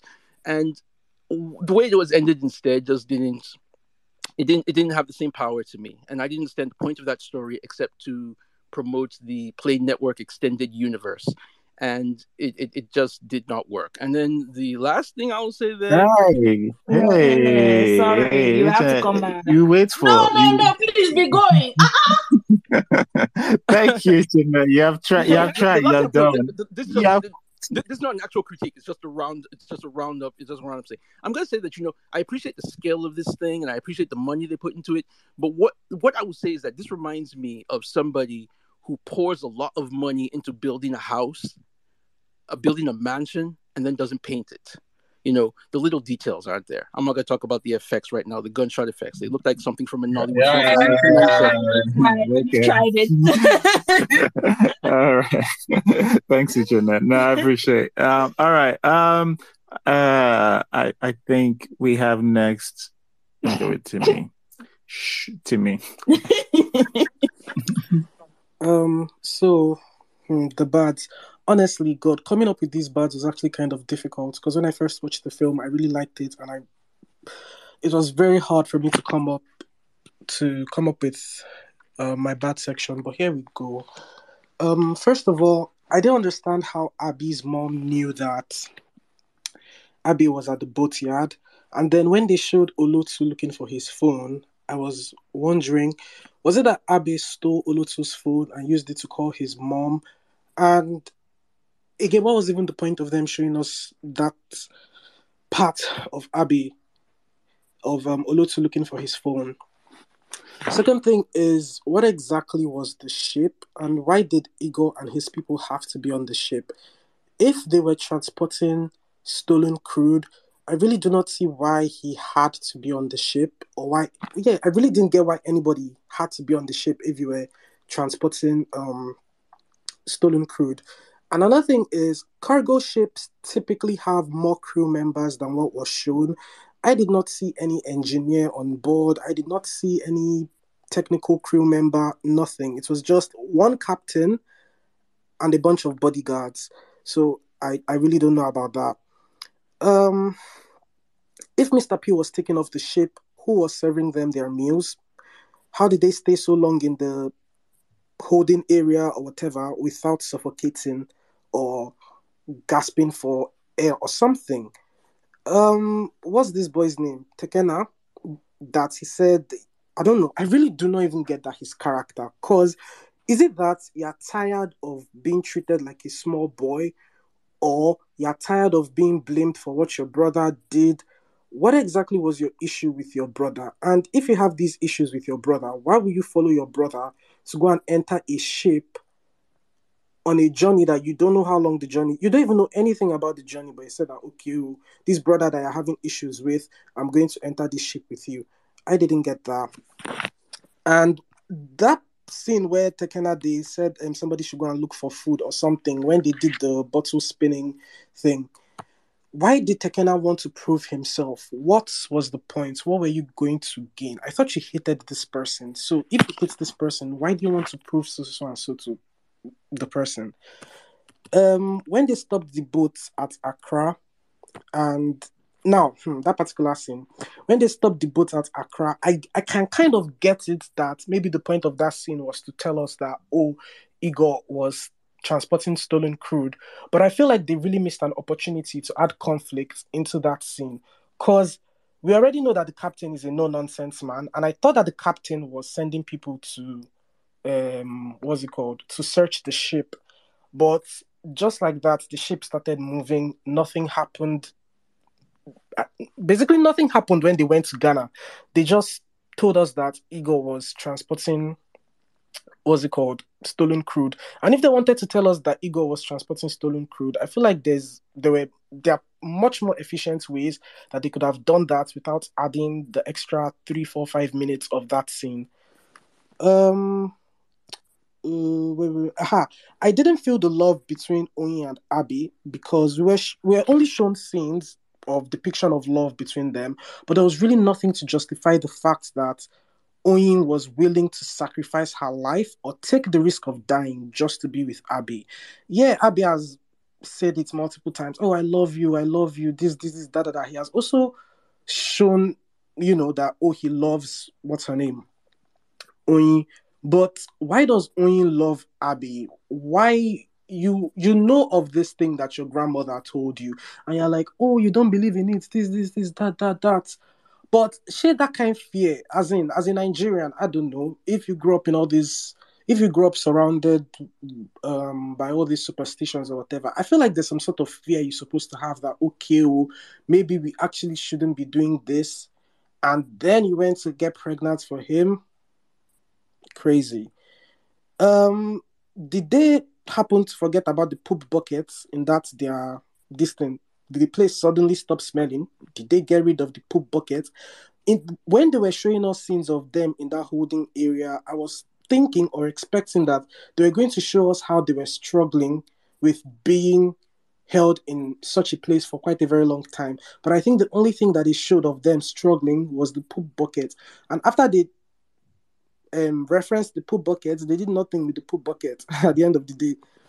Um, Another thing is the resolution of the Wahala between Degbe and Abby was very underwhelming because Mm-hmm. Degbe, Yeah, because man. Degbe was clearly hated Abby for being half breed or whatever. It's kind of like a white man who is racist, all of a sudden, just like that, happens to be paddies with this black person. We do not see anything that makes what's his name? Degbe transition from hating Abe to now like being close to him. All that happened was that Abe told him that, oh, now we are all equals. This, that, and they took like 2-3 swings of alcohol, and that's it. And now, yeah, both of us were friends. I don't hate you anymore. That didn't make sense. Um, Abe's plot armor was so undeserved, but well, you can't kill your main character if you want to tell a story, I guess. Um, I also didn't like how Oyin was used in this as the only main female character. She was subdued to nothing, completely nothing. All she did throughout the film was cry and be scared and get. She didn't do anything. They didn't do much with her, and I feel like they could have done a lot with her, but they didn't do anything with her. All she did was, oh, woe me, come and save me, blah blah blah. And at the end of the day, she died. Really, that was like, why would you do this to her? Why would you do this to her? Like, her only purpose was to serve as motivation for Abby, and Mm-hmm. I'm like, girl, come on. Uh, okay, all right. Yeah, you can round up. That's fine. That's fine. Wait, I have just two more things to say. We can't be doing this. We have people on the queue first. Okay, Uh, sorry. just like one last thing. Let me give you one last thing Okay, to say. one last thing, thank you. If they somebody mentioned the ship stopping and them fighting on the ship, and that got me wondering that if they tied up the captain who was Pere that was on the ship, was anybody actually steering the ship, or who was even taking control of the ship? Who was there to make sure that things were, working fine on the ship? That's the last. Thank you. All right, thanks. And in relation to that, this is from Shagun saying the ship was a Tesla prototype. Now, why no engineers or crew there? Which is hilarious. All right. And I think I'm gonna go with Olan. Yeah, hi. Hi. The thing I actually didn't like, honestly, thank you for mentioning the whole Perry thing because that was the biggest issue I had, I think.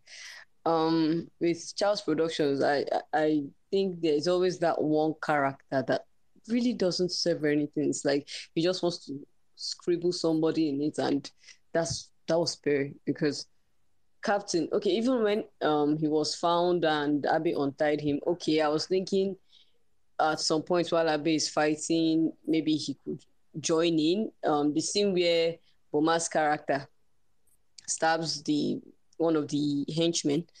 I thought it was the captain at first, only for me to see Boma's character. I was like, where the hell is this captain?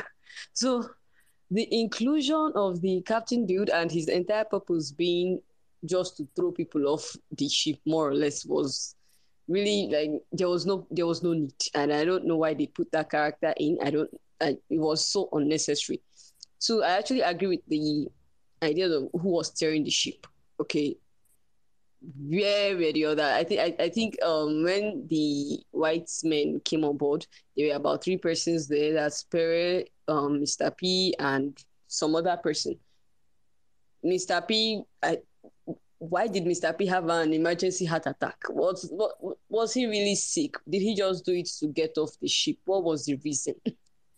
And then, okay, the whole him denying them, it was just one of those things. He's trying to save face. But once again, what was the reason why he suddenly got off the ship? Is that something he does? There was no backstory to why that scene happened. Then there was no other technical person, and this ship was just sailing. It even makes sense why the ship was stopping at long periods of time, because clearly nobody was moving the ship. The idea of I agree with the point about the timing. We don't know how long it takes to move from one point to another point. It's a ship, so sailing tends to take days, weeks. So you are telling us that within from Nembe to Ghana and then to Cape Verde, I understand that there was food with them initially, because Abe mentions bringing together their food items or whatever to share. So the idea of them maybe staying 3-4 days without getting anything from Mr. P was okay. But the rest of the time going from Ghana to Cape Verde, surely that would have taken at least a week or something. Nobody came to give you guys food. Nobody came to ask what's going on. Nothing. So those lapses were present, and I don't know. Can we do some filling in? I don't know. Some of the issues mentioned. I don't know if there's a different category for filling in some of the issues mentioned, or please, Miracle Chrissy, can you please help answer that? Which question, please? Can I maybe reply some of the issues raised, or why it could have made sense? Not yet. We have a pushback section. Don't worry, we'll come to that. Yes, take note of them. We'll come back. Okay. All right. That's Thank fine. you. So those are just my Thank you. All right. No, thank you. And next we Nolly Goodfellow, if you wanna.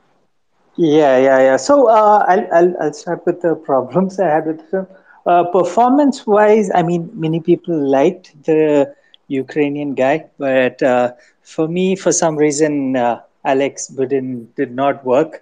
I felt he was over the top, and I felt his accent also changing. Like in many places, it was Russian, and suddenly it was out and out American. So that was one problem I had. And talking of him, of course, the final showdown, like many of you mentioned, was pretty laughable.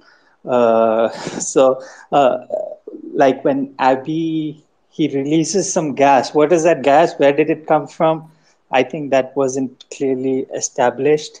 And when Igor skins Jidekine alive, you can see that he's tied to that table and everything. And when he's preparing to skin Abe alive, he's just left him like that. So I think that was pretty amateurish, as someone just mentioned. So that was one problem I had. And another thing was, like I said, the movie was pretty pacey. It was moving at a good pace. And at the end, I do understand they wanted to close all the loops, but suddenly the final act became very, slow, and it was stretched a bit too long, and that sort of took away the adrenaline rush that the movie was giving throughout. So yeah, those would be my points. Yeah, no, I feel you on that. I felt like that end felt like is it an epilogue? Is it epilogue or Epilogue, yeah. Yeah. That's the one.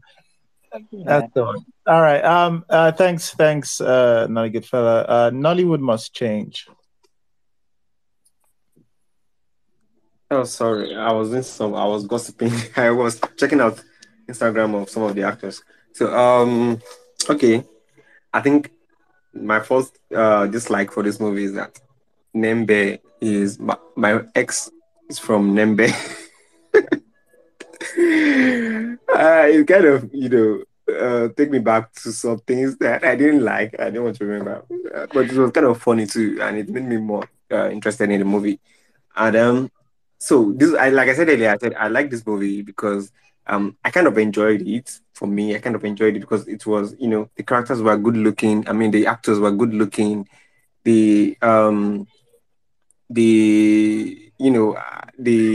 cinematography, the visuals were kind of beautiful, but so it made me not to, notice some flaws. Like I didn't like I noticed, but I just looked away. Like I want to enjoy this movie. Yeah, especially for the lead actress and the lead actor. So um, but in a way, I kind of felt like these people were not speaking the language fluently. I think I kind of picked that these people were not speaking the language fluently. The way they were speaking, it was not fluent. Yeah, I think that one too is my dislike for the movie.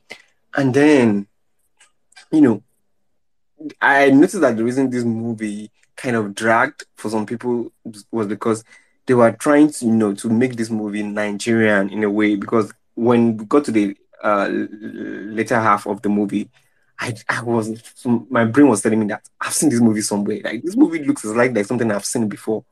But I was trying to pick what like this is something I've seen in the past. Then I later realized it was Deadly Voyage they copied.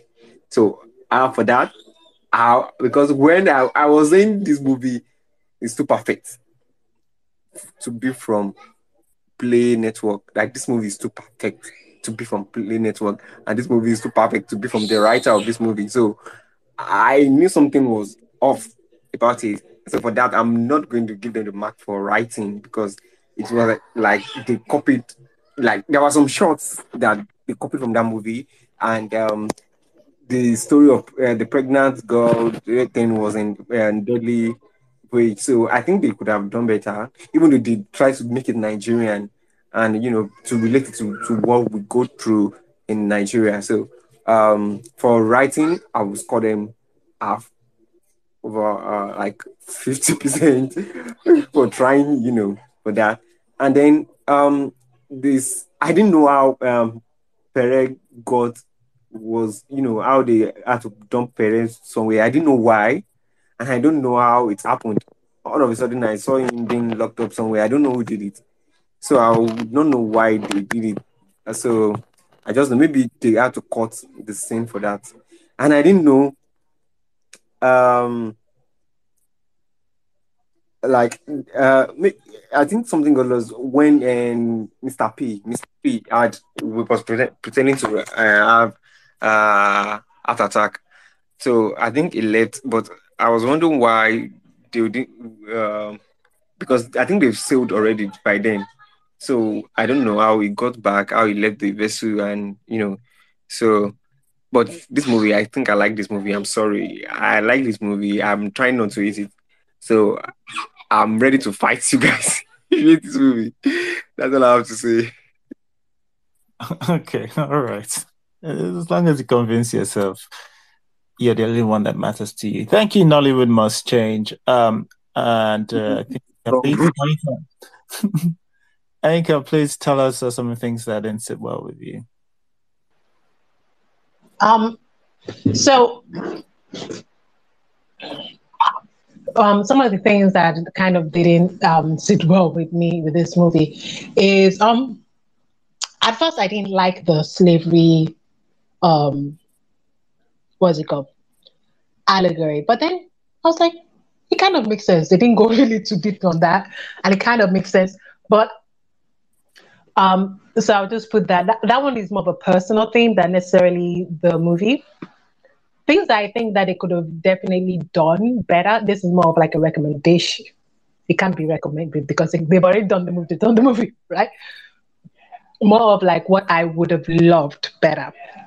I don't mind the changing of genres. I don't really care about like rules of genres as much because things flows all the time. Genres, there's no real such thing as genres like that. You can do what you can change whatever. And you might tell me this is a love story and you may not really focus on the love like that. I don't mind. You're the writer. You move the story anyhow. I'll follow you. But there are certain things. This is more nitpicky. Where did they get the alcohol from? The water calculation, the water calculation in the movie, like, okay, you said you don't have enough water, and then when he between I have to forget it, Abe and the guy that keeps on calling him half-breed, he calls him half-breed to the end.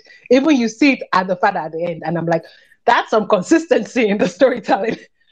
But like when he tells him about like his guilt about about accidentally killing somebody, the way they were drinking the water was like, are you guys forgetting that you're supposed to be like you're supposed to be conserving water, right? And you guys are complaining that there's not enough water in the scene before. So I understand that this movie does not necessarily want to focus on like the claustrophobic survival movie. It's more about, even though it's still a survival type of movie, it's more about dealing with an insane person who thinks you're a spy. And it feels like one of those 1980s, 1990s movies where the villain is unhinged. And I feel like that was perfect. And like an unhinged villain that has a reason to be to do, he thinks that they're a spy, but there is like no real proof of how they're a spy.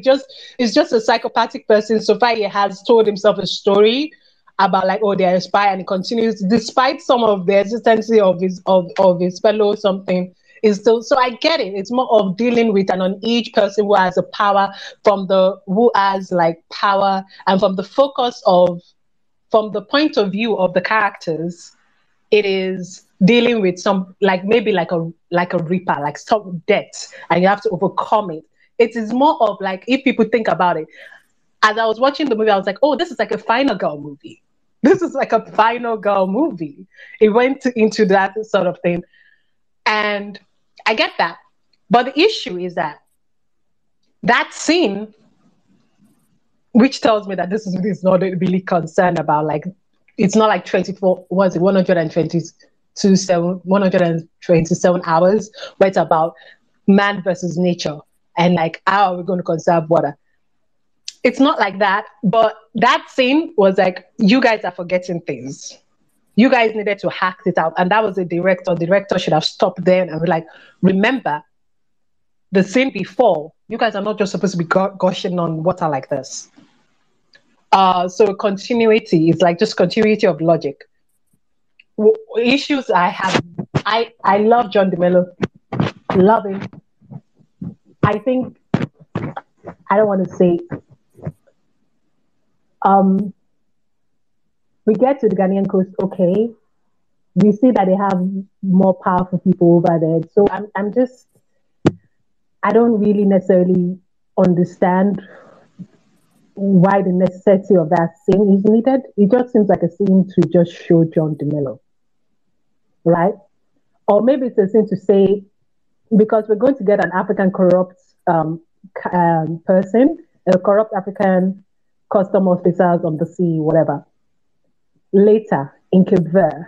And I think they just didn't want to show that, or they wanted to show that they're Africans with like good integrity, right? African, like something with like good integrity. This is my assumption. But I think that scene was unnecessary. You could have just cut it off, and like we go to Cape Verde, and then we see the corrupt officer. There are some the last scene was horrid. It was funny. It wasn't horrid. It was funny. But I think they should have just increased the amount of smoke. I don't think there was anything completely wrong with it, but it was funny that the guy that was an unhinged, menacing villain turns into like a weakling saying, "Where are you? Where are you?" I think that transition should have been done better. The transition within that villain character, if you want to make him a weakling going, "Where are you? Where are you?" It should have been done better. There should have been something that triggered that for him. I think that was very, very unnecessarily done. The rest of it, eh, it's a movie. All right. I don't know, but I can go with that. I guess I have reached my time. Okay, bye bye. Thanks, Amy. Rotimi, do you want to hang on? Can you mute your mic? I'm trying. Sorry, I had to on it again.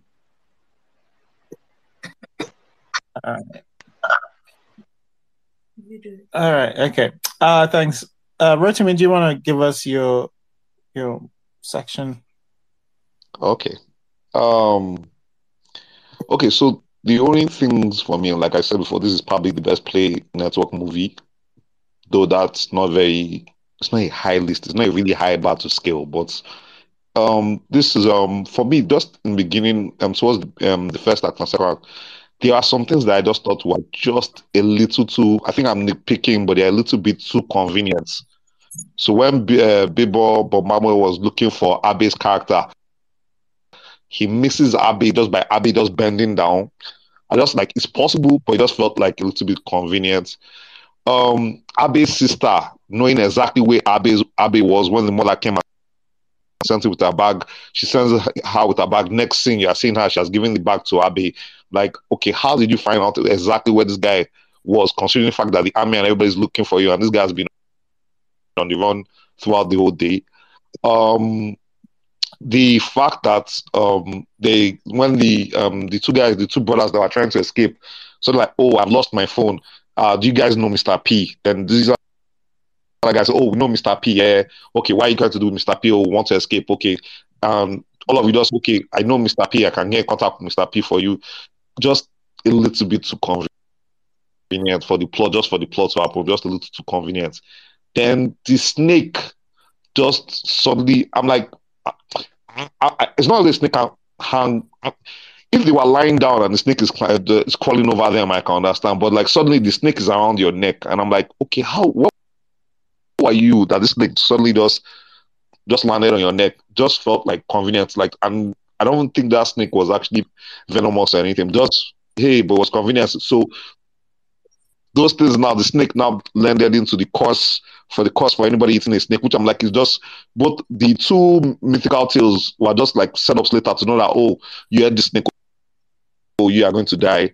Oh, this girl has a mythical story that they cut her from the water. Since she has moved away with Abe, she's going to die. So it was just set up as convenient. Then, like everybody has said, that last scene in the showdown between Igor and Abe, that's a joke. It's just, I think that especially when they do the whole thing that the Abe's set up, like I don't know what is that gas, and it's supposed to like the place doesn't get darker. We can see it's basically the same scene after you release the gas. So it's not, if you are trying to like cover Igor's vision, that place nothing basically changed.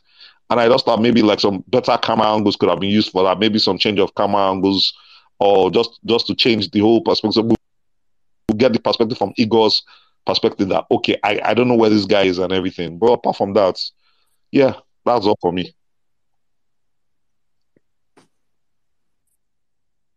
All right, thanks.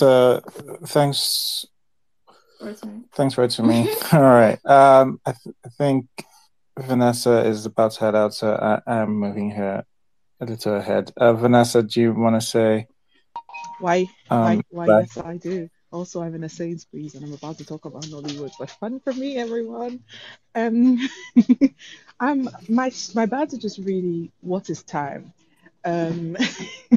what is time to these people? Especially because one of our main characters is pregnant and snacks around. One of our main characters is pregnant and we conveniently just forget about the fact that she's pregnant and without water and food for however long we do not know. It just seems to be conveniently ignored and forgotten. And a lot of forgotten people are in this film. Parent who only showed up for like 5 seconds in the beginning of the film. We conveniently forgot about him as well. And he showed up again conveniently at the end, which is like fun for us, I guess. Also, a lot of stuff was just convenient in this film. A lot of convenient things were happening. Mr. P's, I don't know if it was feigned or if it was real, his heart attack or whatever. Very convenient for the plot line of them being abandoned and left to die, I guess. I don't know. It just felt they're all just everything just felt super convenient and it didn't aid in my attachment to any of the characters because it just felt like a lot of it was contrivances. Things were just placed for placement's sake. Um, and so it didn't aid me feeling anything for any of the characters. So when people died, it just felt really commonplace and nothing really important. Yeah, I guess that's my thing. It's like, why is certain things happening? Sorry, guys, I'm about to pee for something in Sainsbury's. But yeah, I don't know. It just felt really off. Uh, Yeah, that's my all thing. right. Sorry, guys. I know I'm being Okay. very distracted. Well, no worries. Thank you. But like somebody has already quoted you already, which I don't know. Anyway, thanks, Vanessa. With what is time? What is time? Comment. All right. Back to the Qui. Believe it's Pearl. Pearl, please tell us. Hi. Okay, so the first thing I didn't like, and I liked it even less when I watched it the second time with the benefit of retrospect, was the narration by Abe from the very beginning. First, the words were not his words. There's no part in the movie where he sounded like that. So that was clearly the scriptwriter talking, and I hate that when I hear that, when words are put in a character's mouth that just does not sound like them.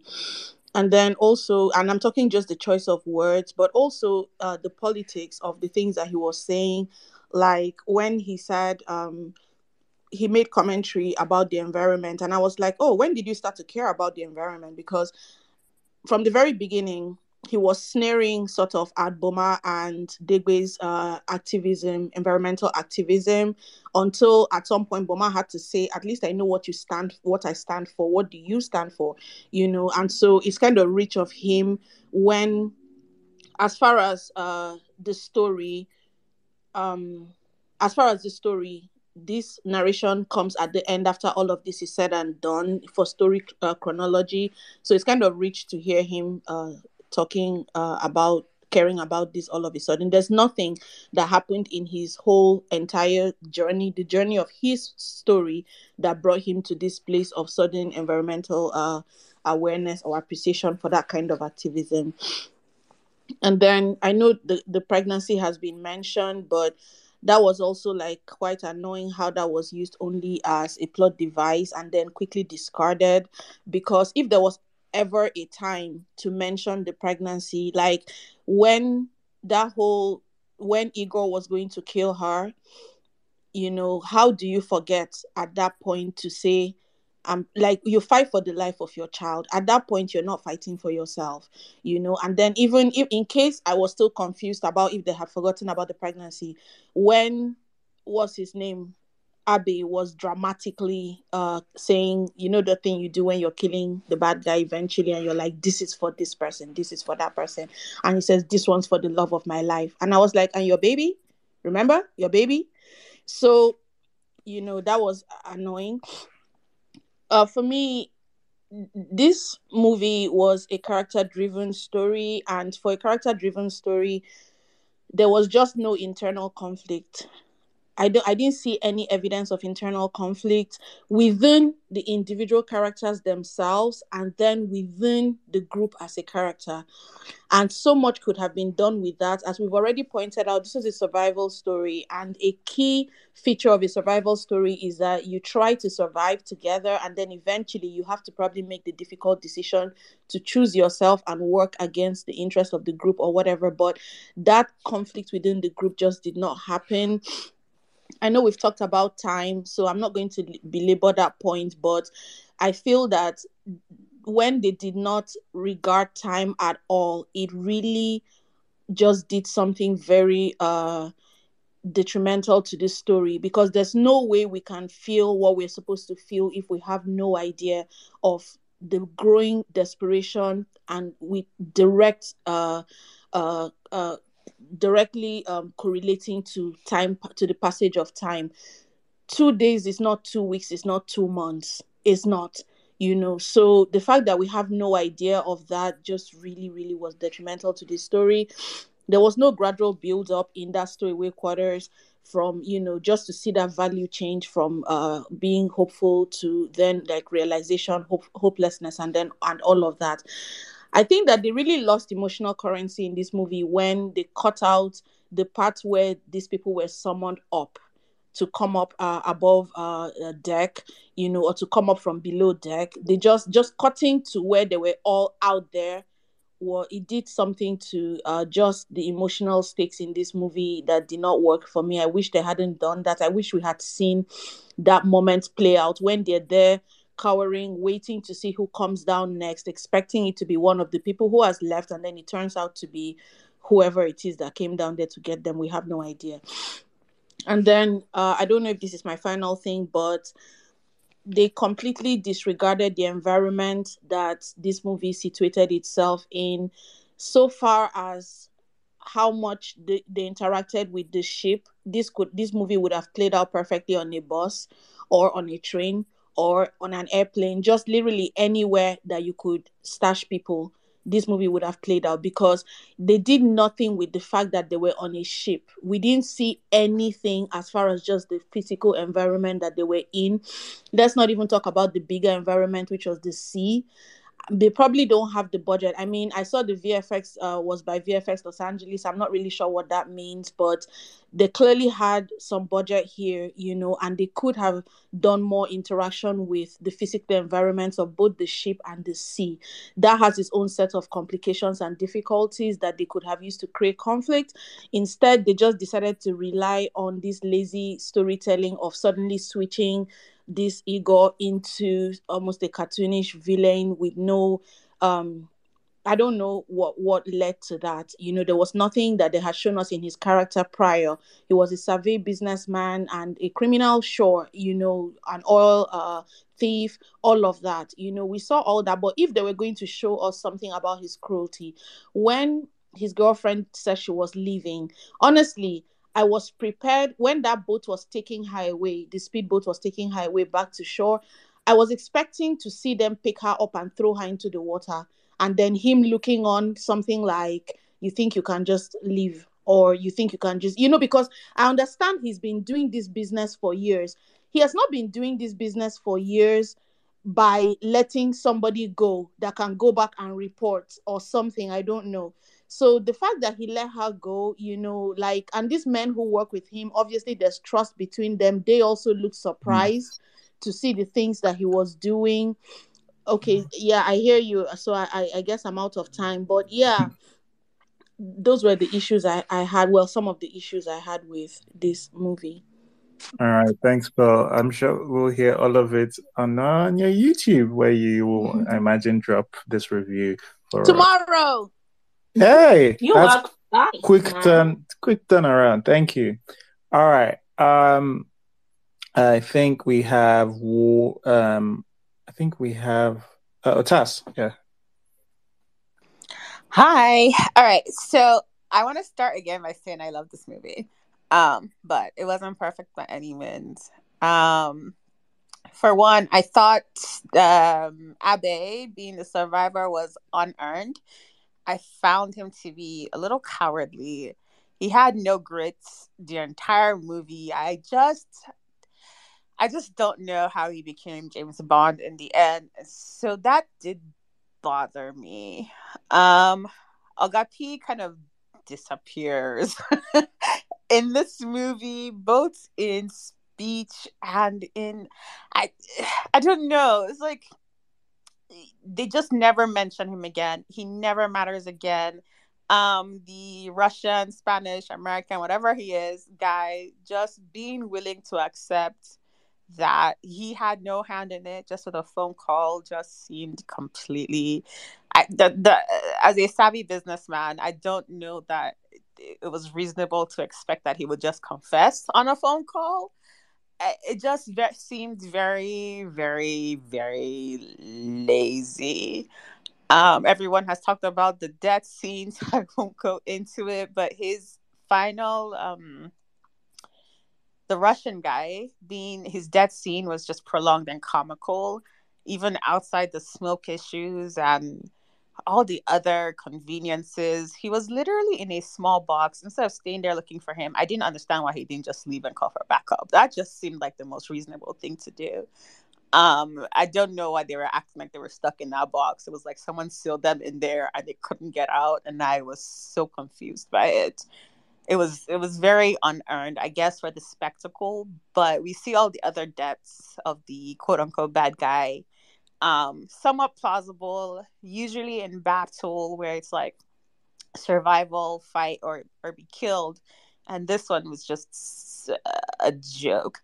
I do think the non-Nigerian actors were very poor at first, but I will say that they do pick up in acting when it's time to kill the niggas. It's a joke, but they definitely seemed to relax more as the movie went on, and it was time to start killing people. And then their acting seemed to get a little bit more fluid, but it definitely starts out very, very stiff.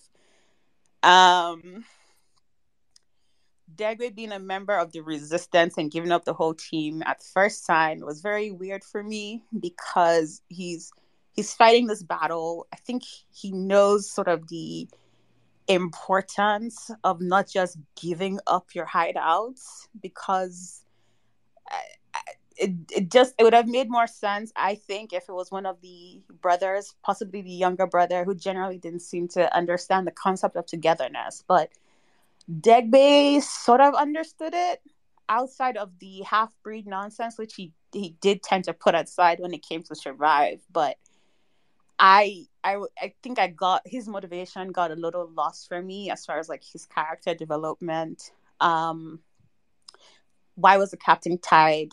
Who was sailing the boats? I don't know. There's no really understanding of how much time passed in this. And then there's also a lot of convenience used here. In the market, when the dad is looking for him, how convenient is it that his money falls and then he has to bend down and pick it up? Again, in the end, when the dad is looking for him again, where he just misses him by like 10 seconds, it just was just very interesting, a very interesting way to use convenience in that manner. Considering no one had a phone on the shipping dock, how did Abby's family come find him? How did Bowman reach his family to bring him their stuff? There's really no establishment for that. And the time thing is a big one because we don't know if one day has passed. We don't know if 10 days has passed. We don't know anything. We don't know when they run out of food. We don't know how long they have left to get to their destination.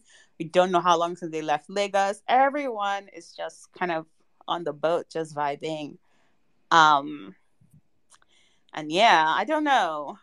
But those were my main bads. All right. Thanks, Tess. I was surprised you had any, to be honest, but you went in. All right. Mrs. C, do you want to tell us some of the issues you had before we go into push? Before we do yours and Pushback. Okay.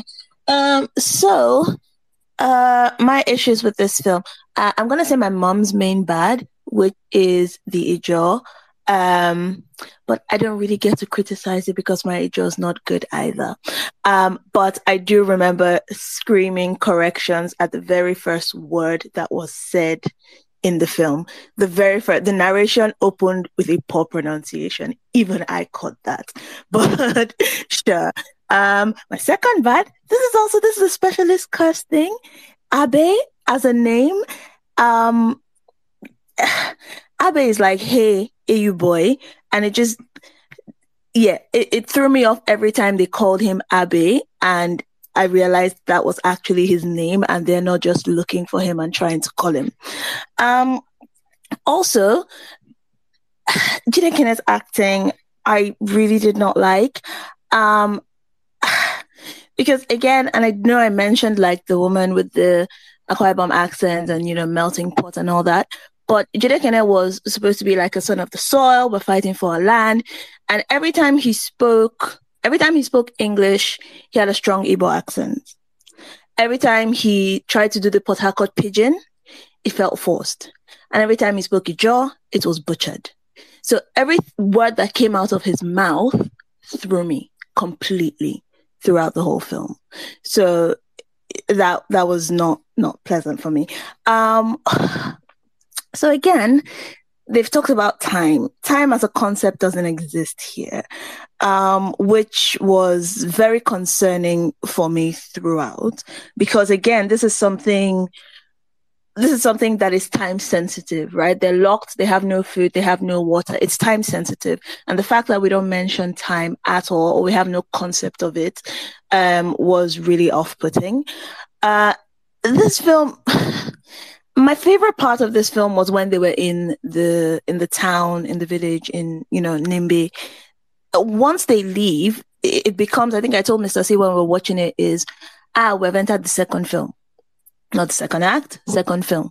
Because this is another film that is happening here, right? We've switched tones, we've switched story, we've switched stakes, we've switched all this, right? And then I don't even understand everyone being on that boat, right? It's just, let's start from there. The story itself, I don't get them all being on that boat. We've seen reason why they need to leave, right? But why do they need to be on the boat? The two brothers coming from Imiringi, yes, they want to go abroad, right? The rest of these people just need to leave Nimbi. It was as simple as getting on Keke, right? Okay, maybe they needed to take water instead, right? Maybe army is, blocking somewhere. But those brothers came in from, it really wasn't hard where they were going. Those brothers with them on the boat, they're not from that town. They came with Keke. So the two freedom fighters did not need to be in the bottom of a boat heading to God knows where to get away from the army in Nimbi. They could have gone anywhere else.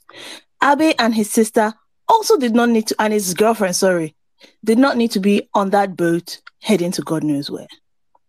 Right? So it's already them being on the boat it throws me off, but whatever. We get on the boat and we now have Ego as our villain, right? Again, we've moved from freedom fighters protesting oil, we've moved from the army being the thing, we've moved from this person's father being, the antagonist. We now have Ego. And then I don't understand Ego, right? It's not enough to be a corrupt oil smuggling, crazy person. He's now a murderer. Okay, sometimes doing killings comes with the territory. No. He's not just a murderer. He is a sadist who enjoys torturing people. Okay, just let the villain breathe, right? We can't have, he can't be everything all at once, but he is. And I don't buy this villain. I don't get this villain, and he's throwing me. I'm not going to talk about Abe turning into James Bond because I think that has been mentioned, and I think more people are going to mention it as well. But I also don't understand the motivation to make a big song and dance out of it, right? Except, he's a sadist, right? Because we shoot that first guy straight in the head immediately. Degbe is shot in the head, right? They could be spies. Spies for who? What kind of spies? Spies for the whole spy angle makes no sense. You could just kill them, throw them overboard. Spies but no, for your love. Spies. See. Anywho, the motivations threw me. Igor as a villain threw me, right? The 2 to 3 different films within this film threw me. And by the point that Igor couldn't find Abe in a small room, at the point where Abe was moving like a ghost and slashing him, reminiscent of, I don't know, anime or whatever, right? At the point Abe became like an anime hero, moving and slashing in that small room. All they had to hide him was Nama. I had to chuckle. I'm not feeling emotional. I'm chuckling, right? All the relationships, everyone waving to him at the end, goodbye, right? The only thing that makes sense is Oyin, right? Only thing that makes sense is Oyin. Everyone else, it's just, when did we build these relationships? How much time have we had? When have we built? We only have one little bit of bonding with Degbe when he has a nightmare, right? When have we had a chance to build this relationship between him and these people that they are waving him goodbye while he goes on to live a new life as he's reminiscing on their beautiful time spent together, bonding in the ship? Mm-hmm. And yes, and also Oyin, again, only woman on there, and she's just a pregnant attaché whose death is going to continue gingering the protagonist to kill Igor, because that is she wasn't progress. At least no, but she was pregnant. It's just just woman motivation. Let's go, take it and go, because that's it. She's just there to be pretty and die. That's fun. But yeah, there's a big problem. Those are not problems for us. I bet we have bigger problems. Anyway, all right. So some of mine, I'll try not to repeat some of the things that have been said. Sound. I don't know if people mentioned sound. I thought sound was not great at a few places. There was a few ADR, and the ADR is not generally bad by our standards, right? It's not the worst, but it's noticeable in some places, especially when it comes to speaking Ijo, which I get understandable. Probably some people didn't get some of the words correctly at the time, but some of it wasn't great. Some of the sound, I think I remember some screaming that was just, that's the kind of one you just throw again and you record a new sound, but they left it in there and they tried to fix it, and it didn't come out nice. But there was a few sound issues. Mrs. C, it's touched on this, but hopefully I put a pretty bow around it. Igor's motivation is just all over the place. It doesn't make sense if he is a kidnap. It feels like, oh, he's just a guy who wants to smuggle some oil, right? It seems like that. All right, that's the thing. All right, take some muscle with you, but you're not there for war. They're having a good time. In fact, he's having sex with, he's having sex with, I think, prostitutes. I'm not sure, sex workers. He's having sex, having a good time, eating and whatever. It seems like just a regular. Even like I agree with Timmy said, I don't know why he'd be the one on there. And then he notices people on, and he's trying to figure out if they're spies. I don't know why. I'm not sure where we're going with that. If they're spies, what do? You kill them. If they're not spies, apparently you still kill them. It's like, it seems like, I don't understand. But he kills one, right? And then he imprisons the other. To which, why are you imprisoning some and killing the rest? What's the logic? What's driving any of this here? And then sometimes, like Mrs. C said, he'll skin someone, and this is it's enough that it's not just confusing that he's keeping these people as prisoners. It's just it's counterproductive to his actual goals. So when he gets stopped at all these ports, his ship gets searched, and you don't want to see prisoners being tied up. It's I don't understand I just don't understand. Yeah, it costs him extra money in Cape Verde. I don't understand what motivate. I don't understand. It just seems like a very bad okay, it's just a very bad character. I didn't buy the acting either. So like for me, the antagonist was just from top to bottom, just bad, just bad. Um, anyway, so putting here random juju. I think Mrs. C, you didn't talk about random juju. It seemed like you didn't like because like we didn't start with, well, we didn't. I mean, like it's technically juju, isn't it? Like we start off with. She's from the river. Well, yes, she's from the river. She's from the river. I'm like, it's easy to miss, but we didn't start. We didn't start. Please don't talk during my time. All right, I'll move you to the audience. Not even must change. During the we don't start with any hint of there's going to be anything mystical about any of this, but we think we're watching a normal movie. The one place where they give a slight hint is with the snake. But you might just think, oh, that's just like a lore about something. And it's this thing where what they have done by doing this reveal is like, I guess they wanted to, I don't know why, I guess they wanted to make it twist. But for me, it would have just been better to have known that information firsthand, because what you would have created is tension to see, hey, is this going to be, is this going to come to effect? Like it would have created more tension and anxiety about what would have happened going on. Sort of like a better version of what we're doing with the snake.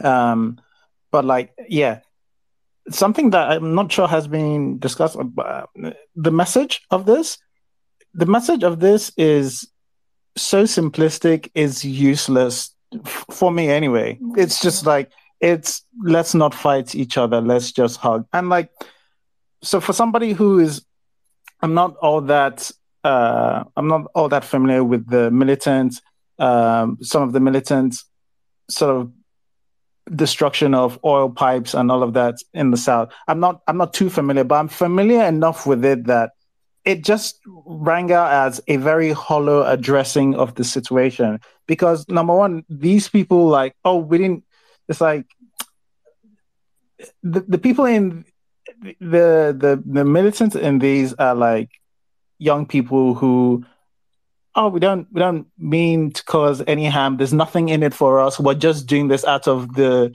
goodness, because of what we truly believe in. It's like that's not what I understand to be some of the militant issues that have gone on with regard to blowing up oil pipelines and down south. But like, even if this is what you wanted to portray, it's like, but like, so what the message is, let's just stop fighting each other. That seems to be it, to which like, okay. Anyway, I don't want to spend too much time on it, but I just felt it was very simplistic and missed a chance to do something with it. I thought there were a lot of, I can put, when Inigo's sister dies and the film stops to give him a moment. I don't know. The filmmaking in this generally is so cheesy, and honestly, it's just it's typical of sort of Moses' work. Moses, sometimes he'll do filmmaking, honestly, that many other directors aren't doing. Like in terms of, like, I'll give you, like I said in my good, the scene where she's escaping through the air conditioner vent. We'll give you scenes like that, but the thing about him is that sometimes like it feels like somebody who was stuck in like the 80s or the 90s, and he's the one I call it Wonder Woman from Justice League. Uchenna has better words to describe it, but that score whilst he's mourning his sister is just hilarious. It's just funny, and I don't think that's what they were going for. I have reminded people that Perry is in this film. Just because I know you've forgotten already, even though I did it at the beginning. Perry is in this film. I don't know how much time has passed, and it is. We talked about time, but this one is regarding even like Abby's returning back. Yeah. Because is it safe? Like they were chasing. that's the thing with the this army thing. were chasing Army were chasing you a while ago. It's like we don't know what it is. Like if it's been a while, like were you guys dying of food, or are you coming back a little too soon to a place that was trying to kill you? Yeah, I just think in general the filmmaking in especially from the like 18th minute, it's just very cheesy, and in a lot of places just not good. That's the general. I'm not surprised some people, because people are gonna love whatever, but I'm love whatever, and that honestly is fine. But the filmmaking is just for me very obviously not good in the latter half of this. I mean, like, and that's where we can put a bunch of things to it, and like even there's parts of the editing that isn't great, and to be honest, I don't know what he had to work with. But there's some parts that I would have cut off at least a little bit sooner. Somebody mentioned attention to detail. This is me sneaking in a little pushback. If you want to talk about attention to detail, I'll tell you that when they were throwing a corpse out of the ship, the corpse swam straight out of this frame, which was, that's not usually what corpses do, but whatever. That's not attention to detail, though, for me. But all right. All right. So we're going to head into the pushback section. And I did want to give Olana a chance because I think she had some. Olana, do you want to?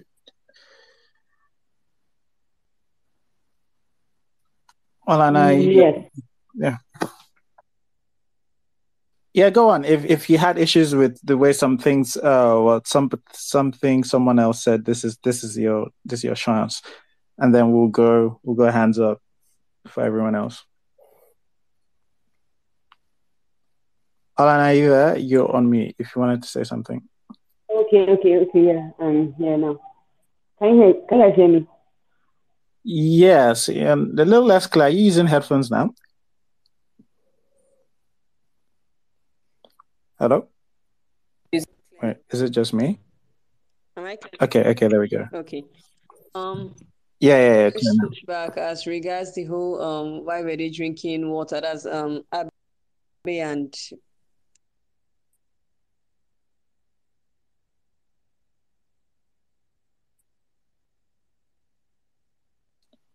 Is it just me or is Olana breaking? Is it me? No, she's breaking. Okay. Sorry. Didn't have much to do. She was just crying, and I mean, come on, if I was like a teenager and I was stuck on a ship with a boy and all those things were happening to me, I would just be crying. I would not be out here trying to be like Wonder Woman or trying to tap into my.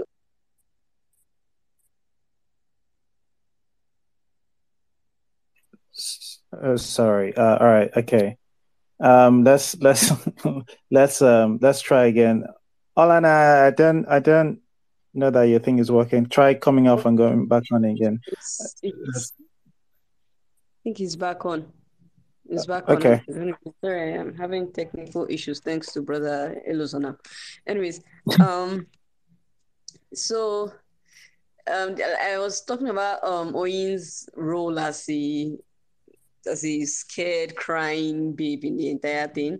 And honestly, she played the role I would have played if I was stuck on a ship with a bunch of guys and some weird, crazed Russian, Ukrainian fellows trying to kill me. I would actually be crying and just looking to the boyfriend that brought me on this ship. So I didn't have issues with her role in that sense. I didn't expect her to be to evolve into anything more than what she was in the movie. The part about her, she had a fever at some point. What happened to the fever? I mean, if somebody got shot in front of me, my fever would disappear. So I understood the whole fever disappearing thing.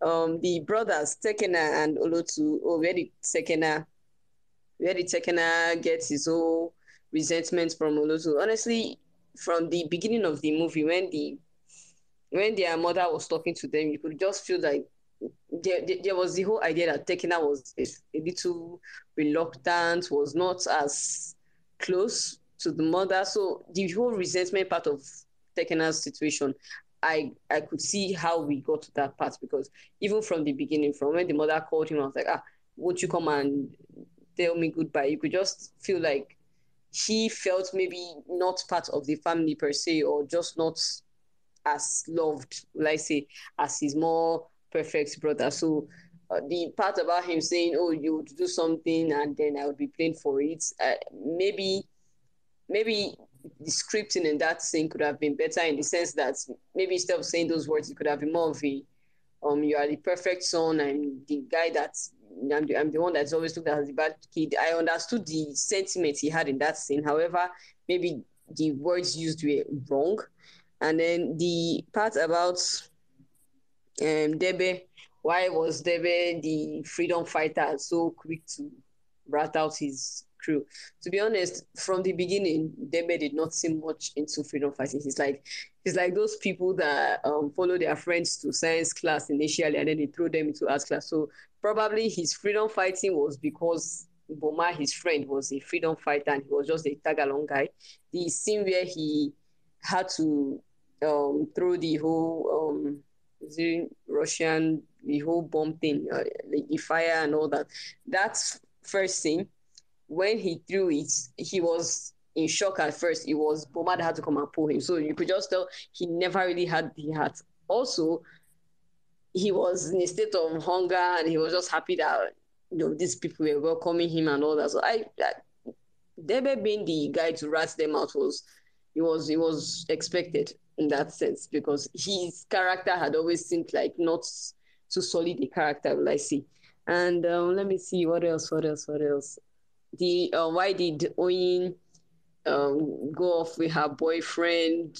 Why was she so in love with this guy that she forgot she forgot about her little Obanji story? Honestly, she was a young girl. She's a teenager.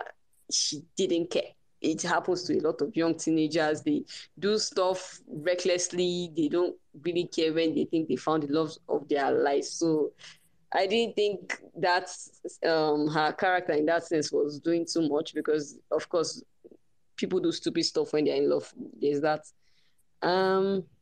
So yeah. I think those are the main things I could. Yeah, those are the main things I could just come up with. Yeah. All right. Before we move on to anyone else's pushback, if there's somebody that was responded directly to that wants to say something about that. So I do want to say, because she mentioned briefly about Degbe and him not being the most. He was very much a committed fighter. I don't know. I feel like there's a huge leap between wanting to fight for freedom and even wanting to burn down an whatever that was, oil depot, and murder. So I think it was very clear that he didn't want to kill anyone. He was stunned that someone died, and he was stunned to watch someone burning. And if you've ever seen someone burning, it's very much a sight that keeps you still. If your response is in that way. However, like, if he's been organizing with Boma, he knows how organization works. It wouldn't make sense for him to rat out the group. All right. And then Atas, did you have? Yeah. So I had pushback for Uchenna. I think Uchenna was the main culprit, but it came up a couple other times, specifically the comparison to Deadly Voyage. And I feel like that is an unearned comparison. In fact, at some point, I started doubting my own knowledge of the movie. There have been some similarities that were mentioned, apparently, with some of the shots that were taken, but that's neither here nor there. However, there's no similarity in the story. The only similarity being that they are stowaways. There's no similarity in the writing. There's no similarity in the background stories of each of the stowaways. The only other slight similarity is that they're on a Russian ship and people die, which is a common theme in stowaway movies. So I don't feel like that they were on a Russian ship and they had stowaways is enough to say that this movie is a copy of Deadly Voyage with no other crossings. But that was my major pushback. The rest of them, Alana covered. I don't think teenagers need a reason to be unreasonable in love. That's literally the whole. Come on, man. We've seen Romeo and Juliet. They don't need a reason. And I think a lot of the responses about the genre, I think it stays sort of around one genre, but it does seem to genre bend a bit. However, I don't know that's neither here nor there. Okay, no, I don't actually even. I'm not sure I'm one of the people that would have made the to like why would they do this thing because they're young, but like my ear is a bit sensitive to like young and stupid, or this person's either too stupid to or in a place that makes them they're stupid, and so sometimes people do stupid things, but I while saying that I appreciate like yeah sure young people. I just guess I'm just saying that sometimes it's a bit much for some people. And me, I don't know, like, except if Oyin didn't believe in Oyin didn't needed not to believe in the story to have made it work, because it doesn't make any sense.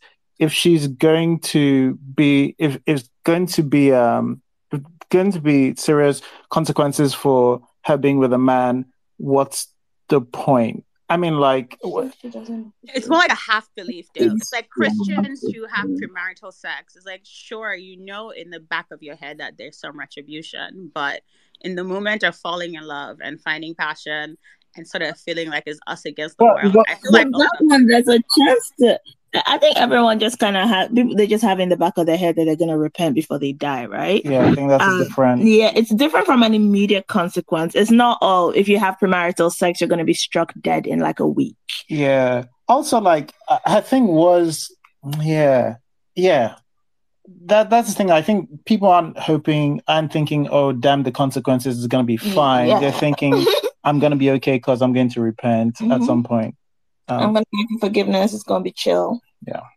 I wasn't trying to beg for forgiveness. I was a Christian who had premarital sex. I did not even think at any point in my time that I was going to repent. All I could think of in that moment is that I wanted look at you. Look at you. That's all that matters. You're not thinking of your upbringing in that moment necessarily. Like, it's just passion. It's you in hell every week for me, though. All right. Okay. I think Pearl was the second person to put her hand up. Yeah. Okay, I wanted to push back first to one or two things that Alana said.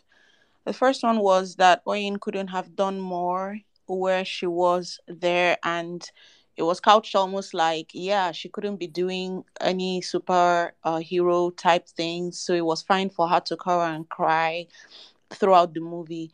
But I don't think the idea is that she should have done anything heroic within those quarters, because, like, you're right, there wasn't that much to do. The story itself did not provide much to do.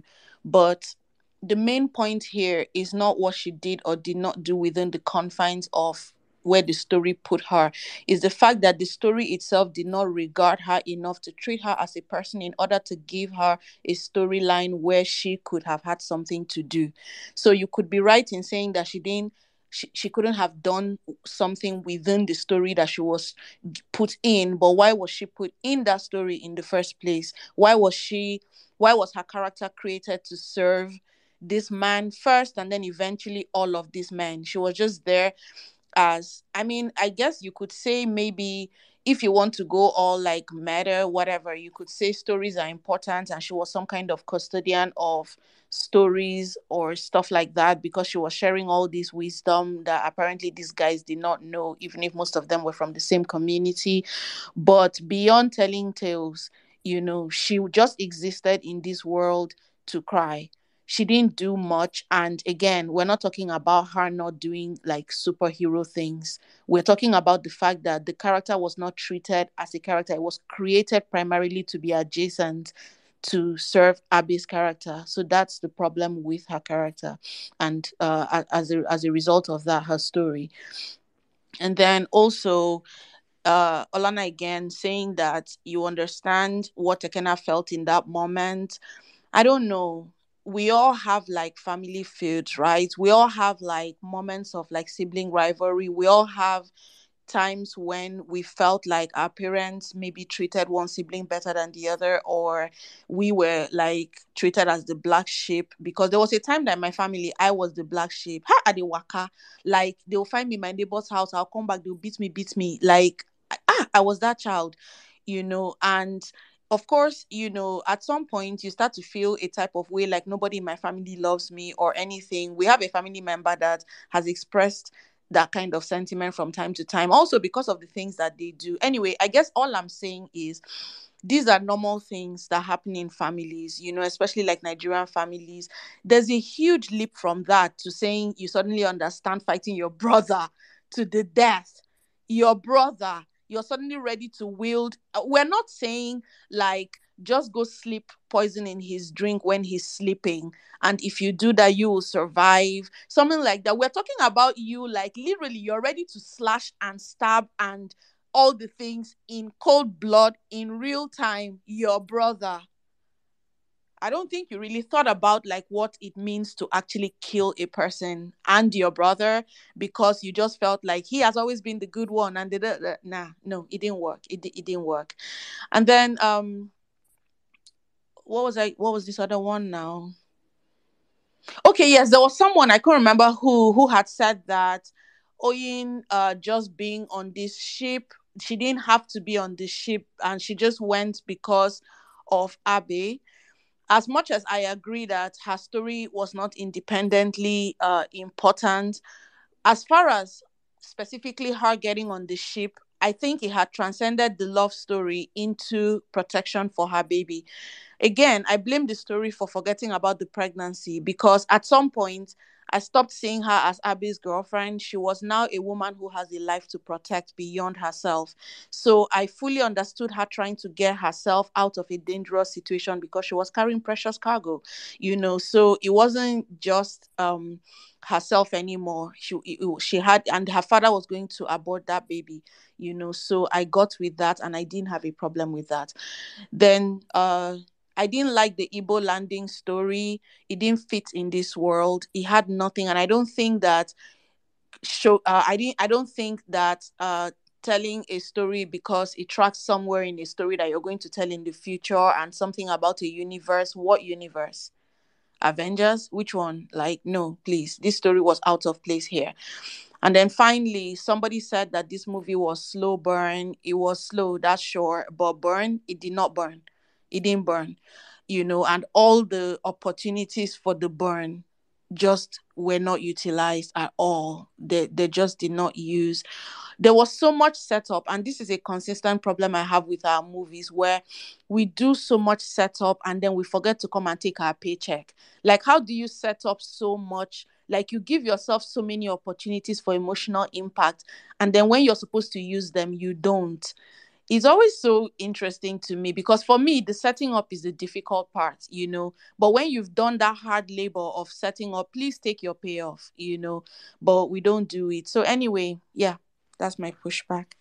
Thanks. Yeah, thanks, Para. Timmy, did you catch your sub that they tied all the loose ends? Sorry, before Timmy comes on to say, hold on. I just want to say, Pearl, I'm seconding the thing about the Igbo landing. I thought it was incredibly lazy to put the Igbo landing in when we've all commended them for doing, like, using a different tribe, a different language, a different, Nigerian ethnic group, and then you go for the Igbo landing. I get it. It's a thing that's big and impactful, but it's so incredibly lazy to use it against this backdrop. Can you not come up with something else that is going to tug at people's hearts from it? Also, I think you're pushing back to me on saying Oyin didn't need to be on that boat. I said the brothers, I understood them needing to be on that boat because that was always their plan.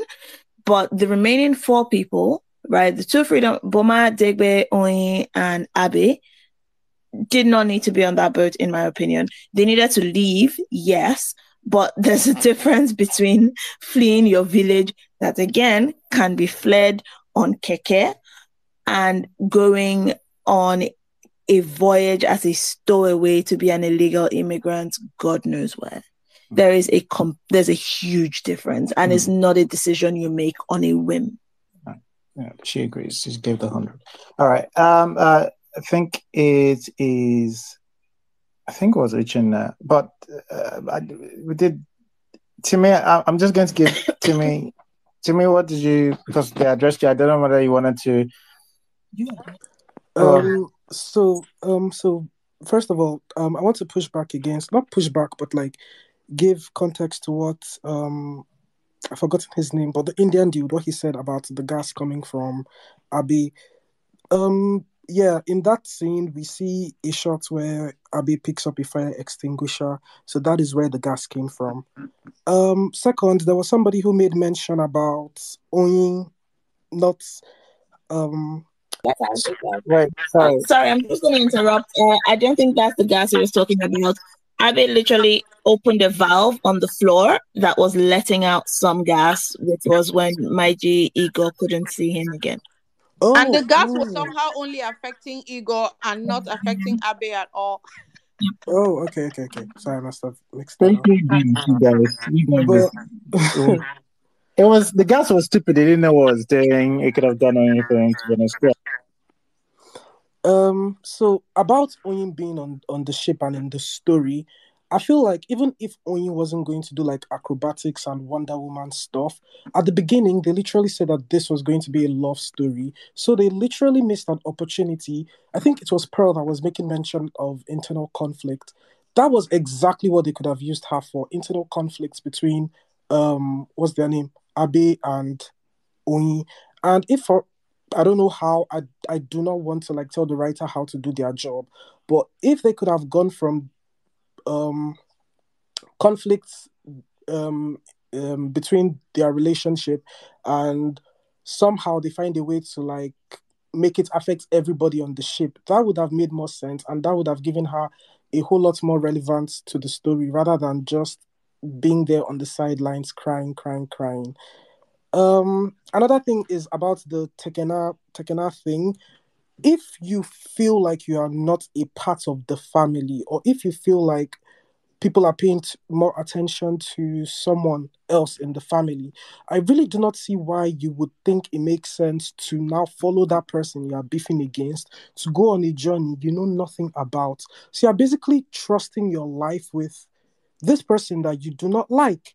And if you're going to be honest, Tekena might want to prove that, oh, he's the whatever, most mature, whatever, but he's still a baby. He is still a baby. Because I remember there was a scene where I think they were eating when Igor called them up to eat. Tekena was scared of eating, but he had to look at his brother first to see if his brother was eating before he was confident enough to also eat out of the food. So basically, basically, to me, his character did not make sense. And my last pushback would be to Nollywood Must Change, who was talking about how they copied so and so. Personally, I feel like films copy off each other, and there's absolutely nothing wrong with copying from a particular director or from a particular film. If you see that, oh, you like so and so concept and you want to put it in your own film, go for it. I just feel like what wouldn't make sense is when you do a verbatim copy and paste as per plagiarism. If you feel like there's something a director was able to pull off well, or there's a premise that a writer was able to do well, and you decided to copy it and put your own twist to it, there's absolutely nothing wrong with that. Thank you. All right. Yeah, I'm with you on that, to me, like with copy, but I haven't seen the film. I think Uchenna is the one who's made one of the people who's made a reference to a particular film. It could be that it's quite close, but also Ota says she remembers it's not been that close. Right. So yeah. No, I'm just giving my opinion on this. Like, yes, I agree with you. Like, you can borrow. In fact, like, it's one of the things I encouraged way back when. This was before we started doing reboots and sequels. Is that I thought we should actually steal, like, shamelessly steal, and just try to make it for us. But I think one of the issues keep on being like we keep on stealing stuff that we keep on. You know, like, I feel like we're copying somebody's name inside our answers, and that's the issue. Is that that's the part we need to stop. It doesn't. It's not. There's some things that are not quite clicking. You better come take a look at this. Okay. I was like, yeah. All right. Uchenna. Yeah, I'm going to push back on Atas about the Deadly Voyage thing. I think it's absolutely inspired by Deadly Voyage. Of course, there are differences in the details. There was not a woman in Deadly Voyage. There are a lot of things. The Delta struggle, obviously, they're going to add some local details. But the basic concept and the look of it is definitely from Deadly Voyage. One of the differences being that Deadly Voyage is much better written. Which for example, do you think is from Deadly Voyage? Specifically? Sorry? Which concept specifically do you think is from Deadly Voyage? 6 stowaways from West Africa in a Ukrainian ship, and the guys in the ship try to kill them. Now, but the difference with Deadly Voyage is that there's a real motivation in that the guys on the ship are concerned that if they come to dock with these stowaways, they're going to be seriously fined and all of them will lose their jobs. And they even say, if we get fired back in Ukraine, we won't be able to get any jobs and we'll become as poor as these Africans. And they're just N-words anyway, so we have to kill them. And it's something that they have to deliberate upon and really decide that this is what we're going to do. Unlike this Igor guy, who for some reason is a psychopath. Like it's already been said, okay, sure, we're fine. He's a criminal. He steals oil, whatever. Why is he a psychopath?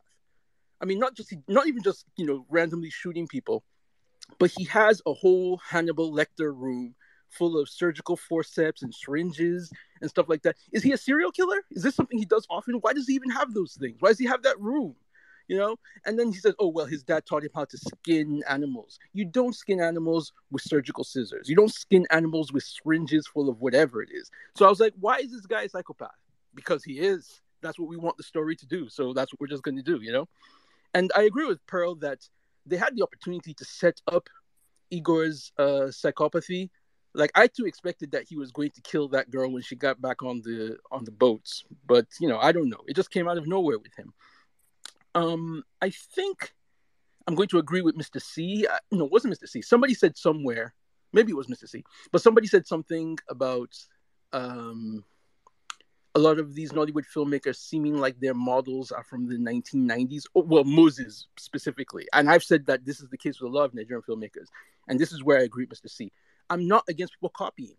People keep on saying, well, we've got to make Nigerian stories. We shouldn't be imitating. I'm like, no, imitation is fine. But, we need better models to imitate from because these people seem to be imitating movies from the 80s and the 90s and like the cheapest kind of movies from the 80s and the 90s. Let me see. I had some other pushback on. Let's push back on here. Okay, yeah, I want to thank Nolly Goodfellow for bringing my attention to the gas thing. That Abe. I mean, I saw that he did that. I didn't understand the point of it, but now I understand that's supposedly why he became invisible.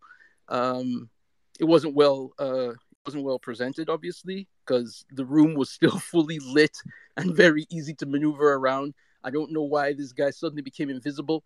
I thought that was a magic thing, and I'm fine with magical realism. I feel that, and here's where I disagree with Mr. C. I feel that the movie did set up many opportunities for magical realism, from the fairy tale beginning to all Oyin stories talking about river goddesses and whatnot. So I felt that if at the end this guy had magical powers, I would have been fine with it, except for the fact that wasn't set up. Oyin was the one who was supposedly married to a river spirit. If she had the powers at the end, I would have been cool with it. I don't know why Abe suddenly had the power to turn invisible, so that was pretty weird. But Uchenna, let me even say something here about that gas. I don't know if anyone really understood what was happening in that scene, and I said this like a joke in the comments, but that gas was acting like a paralytic or something because Igor was looking kind of weird. His hands were hanging kind of weird. He got red. It's like he got blind, deaf, and dumb. Everything was just happening to him. But worthy of note is that everything was happening only to him. Abe just seems fine. And Abe is the person that he had just received 2 very severe beatings before this point. How come he was fine, flitting around up and down the place, while Igor was looking like the gas just crippled him and blinded him and did all manner of things to him in 5 seconds? That whole thing was so fucking strange. I did not understand any of it. Yeah. And I'll agree with. Apart from that, I agree with Otaz that that Abe was not heroic. He spent most of the movie just cowering in the corner, and that's part of the reason why I don't think this was a love story. And I didn't find his love with Oyin too inspiring. I didn't see him overcoming great odds for the love in that way. Oh yeah, and then the half I breed haven't seen thing. any great audio overcame for me. Just saying.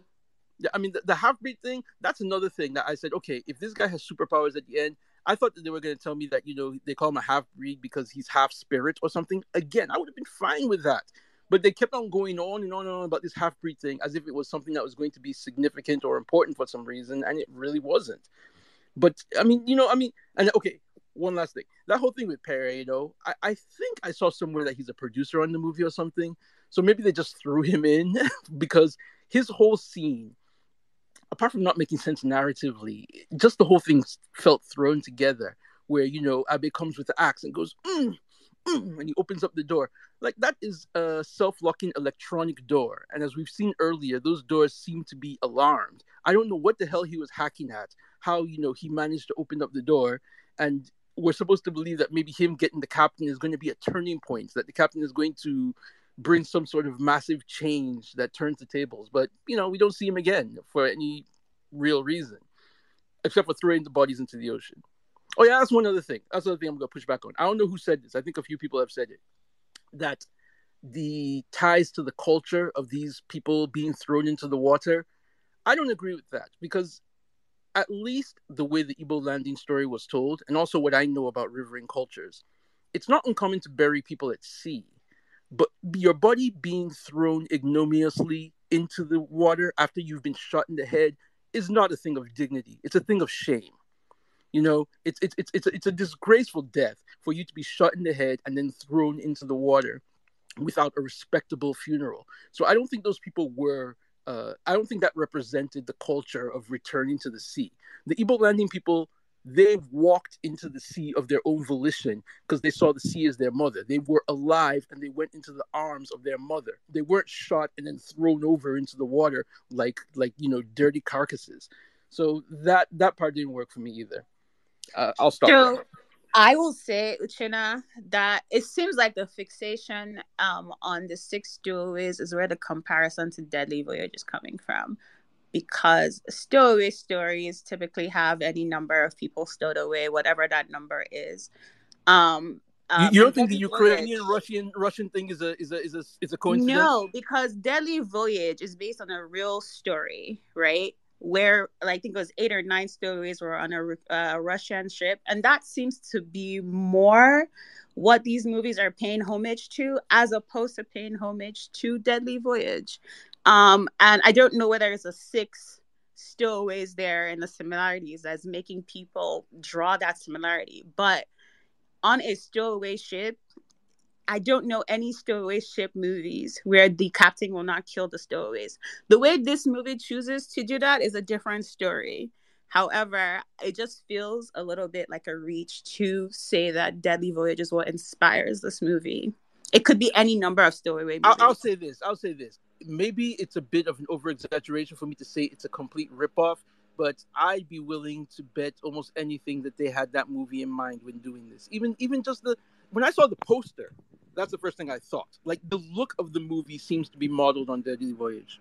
And that's fair, because some of the shots are similar to some of the shots in Deadly Voyage, which, again, I think I find that shots are fair game when you are referencing another story that you may have liked. However, you said earlier that the story, it wasn't you actually, I think it was Nollywood, one of the Nollywoods, who said earlier that they couldn't rate the story because it was a ripoff of Deadly Voyage.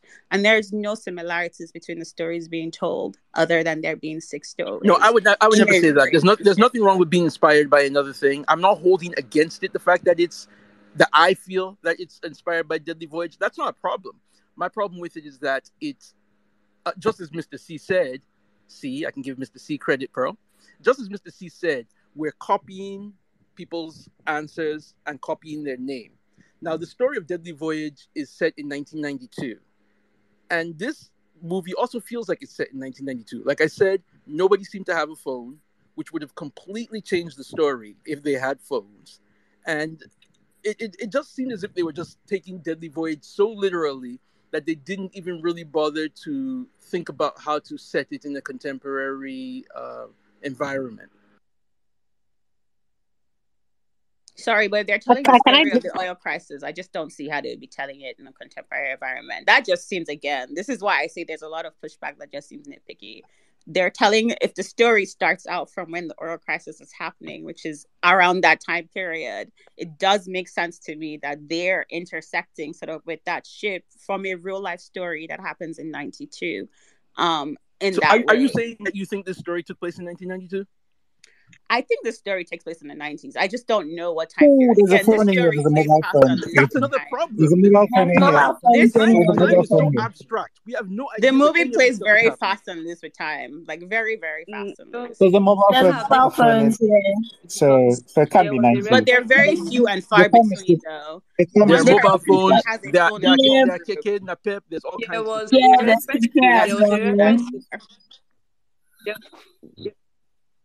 The reference to what? There was a massacre. To what? No, I didn't hear any. There was a reference to the Odi massacre, and the Odi massacre was sometime in. Could have been. Obasanjo's. Yeah, Obasanjo's the 2000s. Yeah. So, no, but that's an issue. It's just for me the biggest issue of this film was the filmmaking aspect. I wouldn't actually, but if I'm going to give a writer a pass on any film, I mean, like it's going to be this film because I think this film there's one credited writer, but Charles Okpaleke is the original story, I think story contributor and story editor. My guy has, and not just him, it's him and I think 3 other producers. And the reason why I say this is that like there's obviously a lot of producers' hands inside the development of this story. So I'm not surprised that this feels like a film that was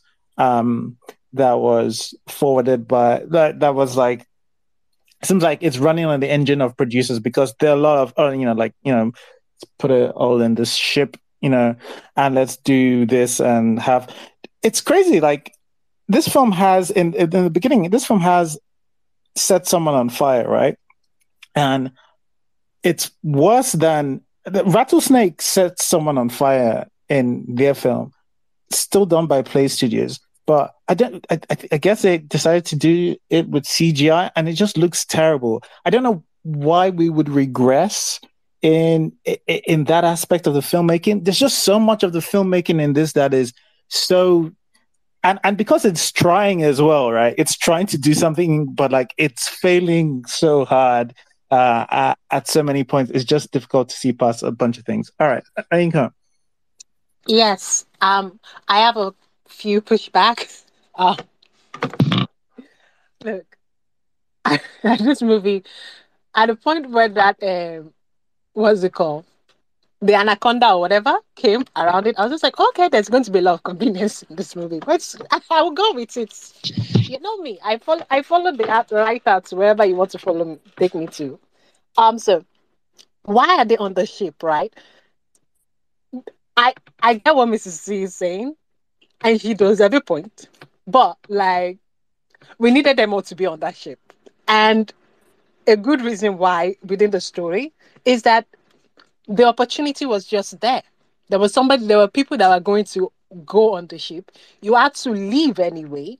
And if this person had an opportunity to go to Iloimbo, and you think the white man, they keep on saying the white man land. Then I realized they said Brazil. I was like, Brazil is not necessarily, but okay. There's the Japa going on. You Japa. It's a time of opportunity. I'm not finished speaking. It's a time of opportunity. You can push back later. I'm not finished. I waited. I was patient. Oyin, I do feel like they are right that Oyin was at a certain point there for the boy, but I feel like in that criticism, we lose something. Oyin does do something. Oyin chooses to love despite knowing she might die.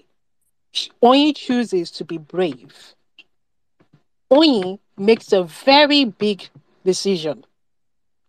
Oyin keeps choosing Abby. And I know somebody asks, why does Oyin love Abby? Well, Abby has proven through some true actions that Abby, we don't need to see the backstory. We can see that Abby seems to love Oyin, and Abby seems to be a good guy generally.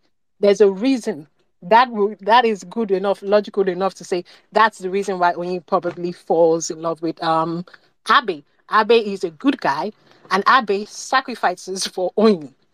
It's there. It's there within the storyline. You don't need to. I don't think you need a backstory, because then it will be longer, and they don't know what to do with it. Now, I think the villain. I agree with China. The guy's a psychopath. But here is the something. This is now going just to like representation in writing and everything. Sometimes it may not be logical. I don't know why people keep going logical in stories, but stories are not meant to be logical. They are meant to they are meant to go to a deeper truth, right? It's the idea that we think that, oh, the writers of the Bible actually believed those things. No, it's supposed to get to a deeper truth. I think I was just like, this man is insane. It makes no sense that he's insane like this. But then I realized something. I was like, oh, this story is what's it called? Ego is there to be crazily maniacal, to be a challenge external to these people, external from them. And how are they going to do that? How are they going to survive it? It's basically an horror movie moment in that something. Makes no logic. Why is Jason killing anyhow? Why is No, that? no, listen. I'm sorry. I'm Let, sorry. let, let me No, let me just finish. interject quickly. I'm Let me sorry. finish. Let me finish. You can push back, please. Hold on. I agree with you. This is just an extra point. I agree with you. But this is just an extra point. But ego, another way of seeing it could be just be there as like that sort of what's it called? Is it representation, metaphor of something bigger? Because, and I know somebody said this was a character piece, and character piece means internal conflict. Not necessarily, because how the story was moved, that we get to the boat and everything. These people are things outside bigger than their control pushes them. So external forces pushes them. They are dealing with things bigger than. That's also why the mythical of the god, of the goddess, and all these things. There's this thing in the philosophy in the philosophy of humans, just saying things are bigger than you, and you react in things that are bigger than you. They are more powerful than you, and you walk within the limits of it. Right? That is a representation of an internal conflict put outside the person, like man versus nature. Whenever you know that famous painting of the guy, is it a romantic painting? It's a romantic painting of the guy on top of the, just looking into the vastness of the mountains, and how much bigger it is than him. And we there's a sublime there. There's something inside, but it's bigger than outside, and you're just in awe of something bigger than you, and you have to survive to that. And that's the thing that people are thinking, oh, this is like a oil a environmental movie. No, it's talking about the historical backdrop. You can use many things that happen in history as backdrop to more smaller stories that is supposed to be a representative or a deeper truth. I'm not saying this movie is doing the deeper truth, but I'm just saying usually that's what happens. I think they lost the deeper truth at some point, but I do feel like there's something there. Um, I don't think they did it very well, Which one are you but I think talking? there's something there. Um, I'm not. I waited patiently. No, Uh, I'm asking you to flesh out, because you're saying you're not saying the movie is doing it, but you also, it seems like you want to talk about through the two sides of your mouth here. I'm yeah, yeah, holding yeah, you. yeah, yeah, yeah. Two Which things can one? be true at the same time. Two things Hey, can be true at the same time. my God. Yes. I'm not going to go completely on one side and completely on another side, because I do feel I see the points in those something. They are trying, the movie is trying to do that, but at the same time, it is like a 90s, like it is like a 90s. They do copy from like 90s. In the 90s, sometimes those movies are crap, but I do feel like in crap movies, still those things you still see, I'm not going to be this, like, what's it called? Oh, it has to, no. You still see something, because all stories convey something that is human, something in the ways that humans see it. It doesn't have to, like I say, I'm not for Jackass, is not for me, but I will say Jackass conveys something. Jackass conveys maybe the rush, like, just live life, YOLO. It's something, it's still, there's a philosophy behind it. There's something connecting to humans. All stories do that. Oh, wrap up, Now, madam. okay, wrap up. Take a nap. I think that's ridiculous. How this? How I think the writing was ridiculous at the moment where there's something. But I get it. Your brother is, and I feel like they kind of put it in there in the very first scene that we meet the brothers. The older brother is like, "Are you sure this?" He's like, "No. Why are you questioning me? I want to do this. I'm going to do this, you know?" So there's something there. And it is ridiculous that they went to, like, I hate you. But there was always a conflict of, like, I want to prove myself over my brother. I want to prove myself to you.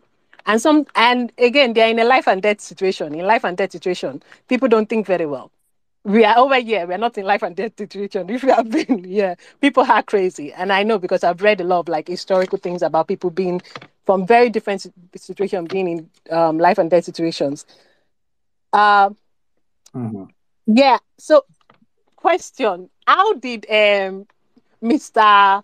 at the end? Remember, I think the end is silly, but how did he become powerful and magician? It's the power of love, y'all. The power of love. That was a stupid thing. But I was just thinking, okay, maybe it's the power of love. As Oyin is dying, I think, yes, Oyin going to die. We knew Oyin was going to die, because that flashback where he was doing the flashback of seeing, like, the love and everything, and then the guy asks him, "Is this your girlfriend?" And we already know this guy is a maniacal. Sometimes, like, once you say yes, I love her, she's going to die. And I do agree with Ishina with saying that, like, that's not an honorable. Yeah, she goes back into the water. She does. But I wouldn't necessarily say that the way they throw her body into the something conveys, like,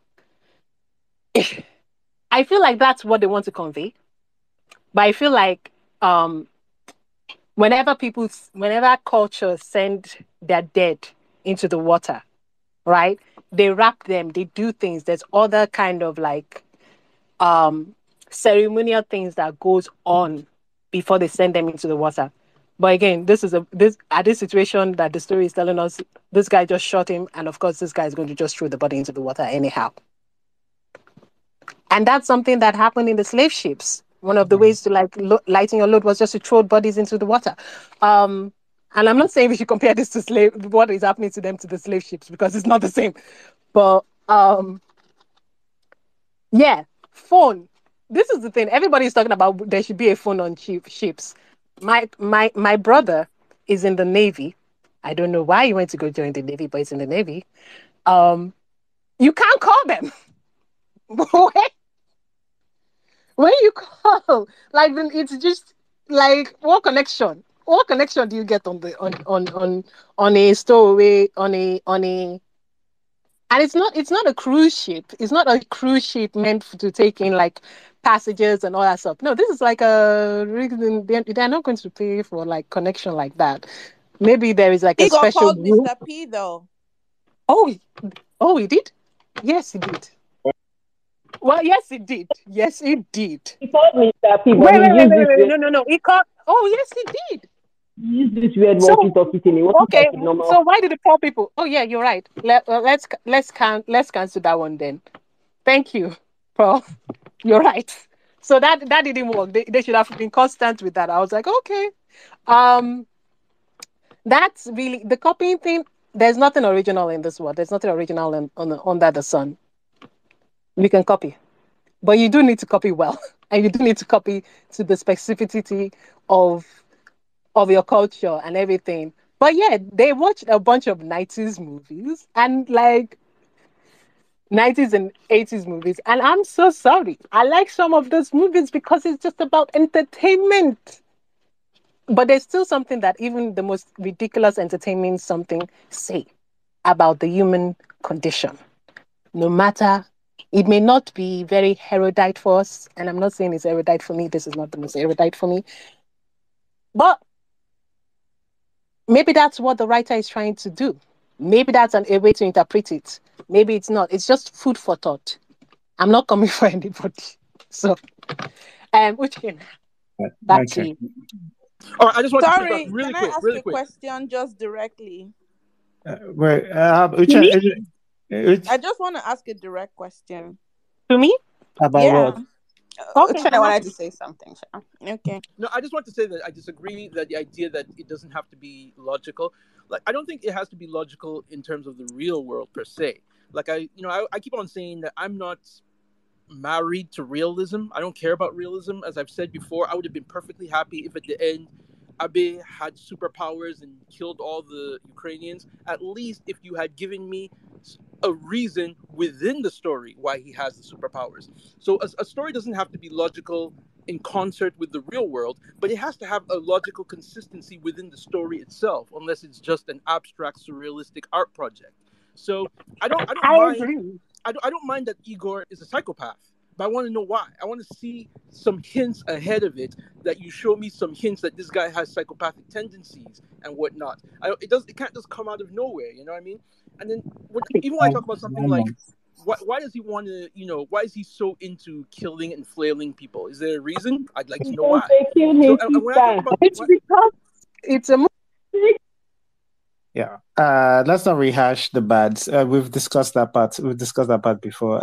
Yeah. I didn't hear any. Did I? Did people push back on that, or did I? I can't remember. Anyway, but I've muted everybody because it felt like we were about to rehash that part. All right. No. I think yes. I get what Ujana is saying. Saying like yes, movie. All it needs to do is create the rules of your film and obey them. And yes, I completely agree. And if I just don't know this film was ever going to give it to you. Like there were so many things that were just happening out of it's just that part time of the movie for it to happen. So at some point you just stop expecting it. Like Mr. P's heart attack, it's crazy. It's a crazy. I thought it was a joke. But like I mean, like if they wanted it to be real, it's just something they could have set up much earlier with just Mr. P coughing earlier when they met up and were coughing once or twice, 3 times, and then he's off. Boom, sorted. We don't have to. Oh, there we go. We set it up. But like it just holds his chest and anyway. But yeah, the movie does that. The movie is littered with stuff like that. Because again, I feel like sometimes the movie is probably was not written by a writer. But yeah, anyway. All right. I do want us to head to our summary. Here, Otas has her hand up, and then we'll do our summaries. I mean, from moving to Summers, I just had pushback for China about what's his name, Abe's lip quiver, thinking about his babe and how he had to think about how he loved her. But I think in that moment, he was just recounting because he was very aware that somebody was getting killed, and it was just really hard to answer a question when you know that it ends one of two ways. But yeah, that was all. All right. I don't actually necessarily disagree with that either. All right. Chinweke, do you want to give us your summary? Can I just pass on like 2 months because I'm in transit? Okay, no worries. Thank you. I will go with. We'll go with. No, this person's not here. I think Olana. Oh yeah, Uchenna actually. Uchenna. Yeah, okay, as I've said, I didn't like this movie at all, and which is probably obvious from all I've said. But I've seen a lot of people do like it. I understand why they like it, and I don't think there's anything wrong with liking it. It's very big. It's got good production value. It's the sort of thing that makes you proud, that makes you feel that Nollywood is going places. I understand why people like it. I think ultimately it's empty, but I dig why people like it, and I don't fault anybody for liking it. It's cool. All right. Yeah. Okay. Thanks, Uchenna. Alana. Sorry, I'm mispronouncing your name. No, Apologies. Please, give us your summary. I don't know, man. I don't think it's empty. As long as it wasn't shot in Lagos and I didn't speak any of the Wazobia languages, I'm very good with it. It was good. I enjoyed like the faults were so minor that to me, they were very minor to me compared to what I've seen, especially from Charles. That I didn't even think like I got a high five for making them watch this movie at home. So I don't know about the whole it's empty and all that, but it was a very good movie. I enjoyed it. I liked the new faces. I always enjoy seeing new faces in Nollywood. And I like that Jide did something differently. I really like Boma's character. He should call me.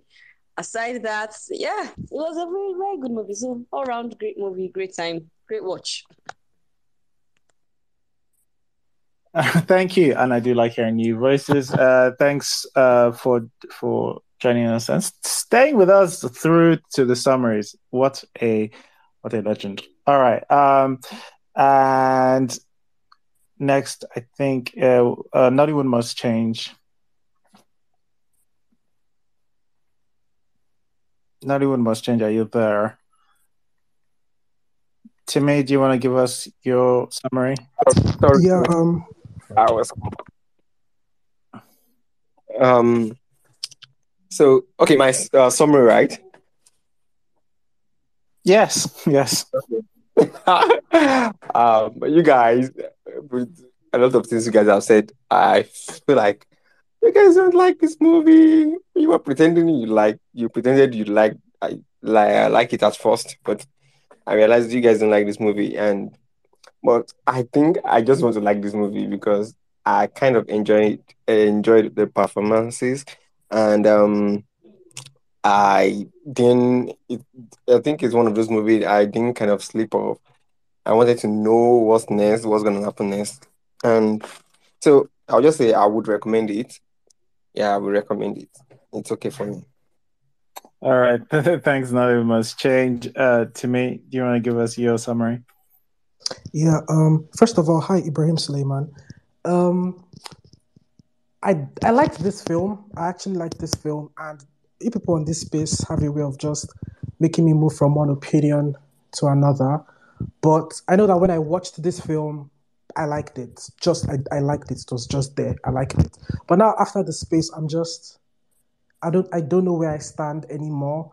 But I wouldn't say it's a bad film. I feel like in terms of story and plot progression, it was coherent and logical to some extent. And it didn't have the usual problems that we have in the other films that we've discussed in the past. So I guess this is kind of like progress. And yeah, there's still hope for Nollywood. All right, thanks, Jimmy. I would say like like I would say to Alana, if you want to watch the film again to get the where you actually are. But if you like the movie, please like it with your chest. Don't mind all of us here. We're just saying exactly how we I'm feel. not among That's all all. of us here. I just want to say that while Timmy was speaking, there was a second drama happening here with Ibrahim Suleiman in the middle of just saying. Oh my God. All right. Okay. All right.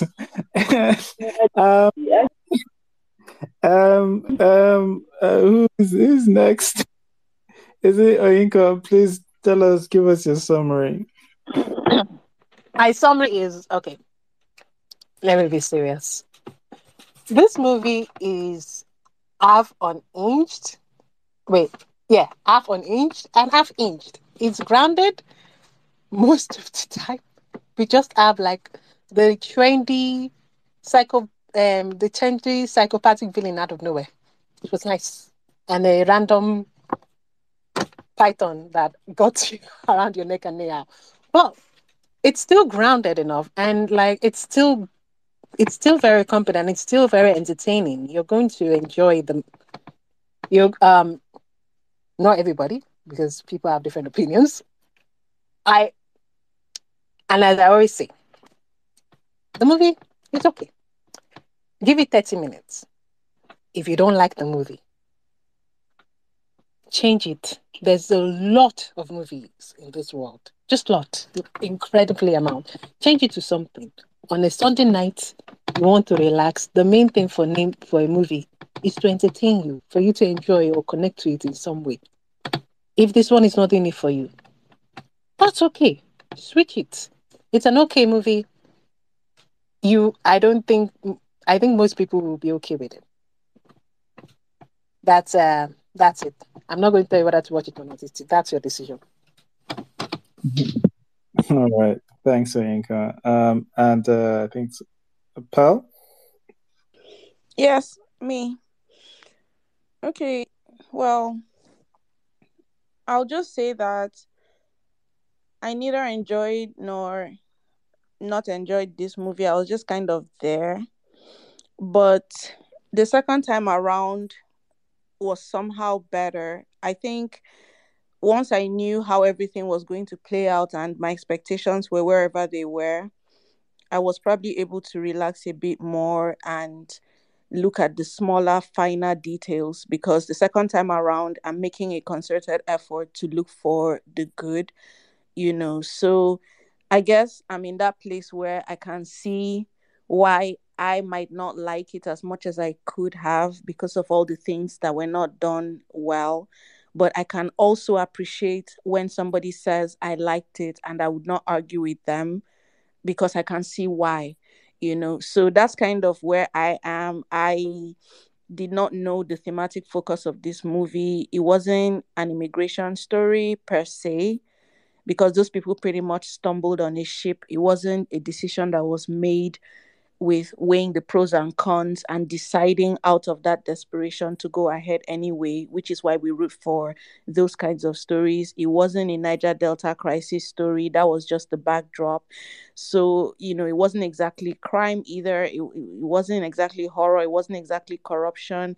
It wasn't even exactly love. It wasn't even, in fact, I think the loudest theme maybe might have been brotherhood, maybe, but there wasn't much of anything else. And there were a lot of things, but they were all just kind of playing on the surface. The tension was not sustained for me. The suspense was not sustained for me. I just did not have much feeling. It was enjoyable enough just to sit in front of the TV and stare and say, okay, let's see what happens next. Oh, okay, that's what happens. Okay, cool. But I did not know the DNA of this film. I wasn't sure what the intention was exactly, beyond doing something of scale that would wow like the typical Nigerian audience, like, oh, ship on sea, big vessel, and whatever. But beyond that, I wasn't really sure what I was supposed to feel. And maybe I know what I was supposed to feel, but the work was not done to earn that feeling from me. I still cannot believe that Oyinka is here actually heatedly debating why there should not be any internal conflict with characters. But, it is what it is. So that's my summary for this film. All right. Thanks, Pearl. Otas? Hi. So I love this movie. I don't know what you guys are talking about. I find the first hour of this movie to be brilliant. And if I had to score just the first hour alone, it would be a strong 9 out of 10 for me. While the second half does drag it down, unfortunately, Nollywood's third out curse does show up here. However, even if I were to average both parts out, it still comes up closer to an 8. It did make me feel things. I don't know where you guys' hearts are. I thought the love story in here was cute and simple, and I enjoyed seeing the lovers play out their little teenage love. I enjoyed seeing how the love between the brothers and the two different brotherhoods were shown. I enjoyed all the different themes that were in this movie. I liked that it didn't just stay focused on one thing, because that's how life goes. You start on a conflict one day, and then the next day you're on a ship in the middle of the sea. I don't know what to tell you, but there is a lot of work. Obviously, if you hear from my bads, this is not a perfect movie by any means, but in the Nollywood landscape, in the Nigerian film space, it's probably one of the better movies out right now. So I would recommend it. I would watch it again. That's it. All right. Thanks, Otas. I'm sure you like Here Love Lies. It seems... First of all, you cannot come for her. Things happen. things happen. Sometimes you're in Nigeria, and then the next thing you're in a cabin in the woods in America. It does happen. That one was different. That babe was on I'm being a little cheeky. All right. Mui says, just got done with it. This is a while ago. Just got done with it. It started really well, and it kind of just went downhill. My tongue technology is asking some questions. How did Abe's mom know where he was? How did they survive that long without food? That scene where Igor wanted to kill Abe, but then he disappeared was just too funny. Again, I've said funniest scene of the year. Not sure about the timelines in this. All right, and the only all right, Elizabeth's gonna come on and give her summary in a bit. The only blackbird in Paris says the story ignores her. The only part where we hear her voice is when she argues with her father. Everything else after that, she just flowed with it. Her opinions, no voice, didn't matter even in her stories. Gloria says, how did they get money to pay Mr. How they got money to pay Mr. Patrick threw me off too. And Courage says, Abe carry Odeshi, nothing they touch him. All right. Elizabeth, do you want to give us your summary? So, in as much as this film was the has all of these giants, weird things going on, I would say that this is the first film. Okay, I will be exaggerating, but this was probably one of the big in quotes films that did not annoy me from the onset. Probably started like, of course, I had problem with the pace, with the beats of, I don't want to use the word pace, the beats of the film. It rendered it quite genreless, but it did not annoy me because it was, as much as other large scale films this year seem to have like pretty pictures. These had like quite scenic things that I could stare at. I loved all the sunset shots, guys. I could stare at them. It didn't annoy me. The actors didn't take me out. Motivation at the surface was very clear. At the very least, at the surface, right? It was clear.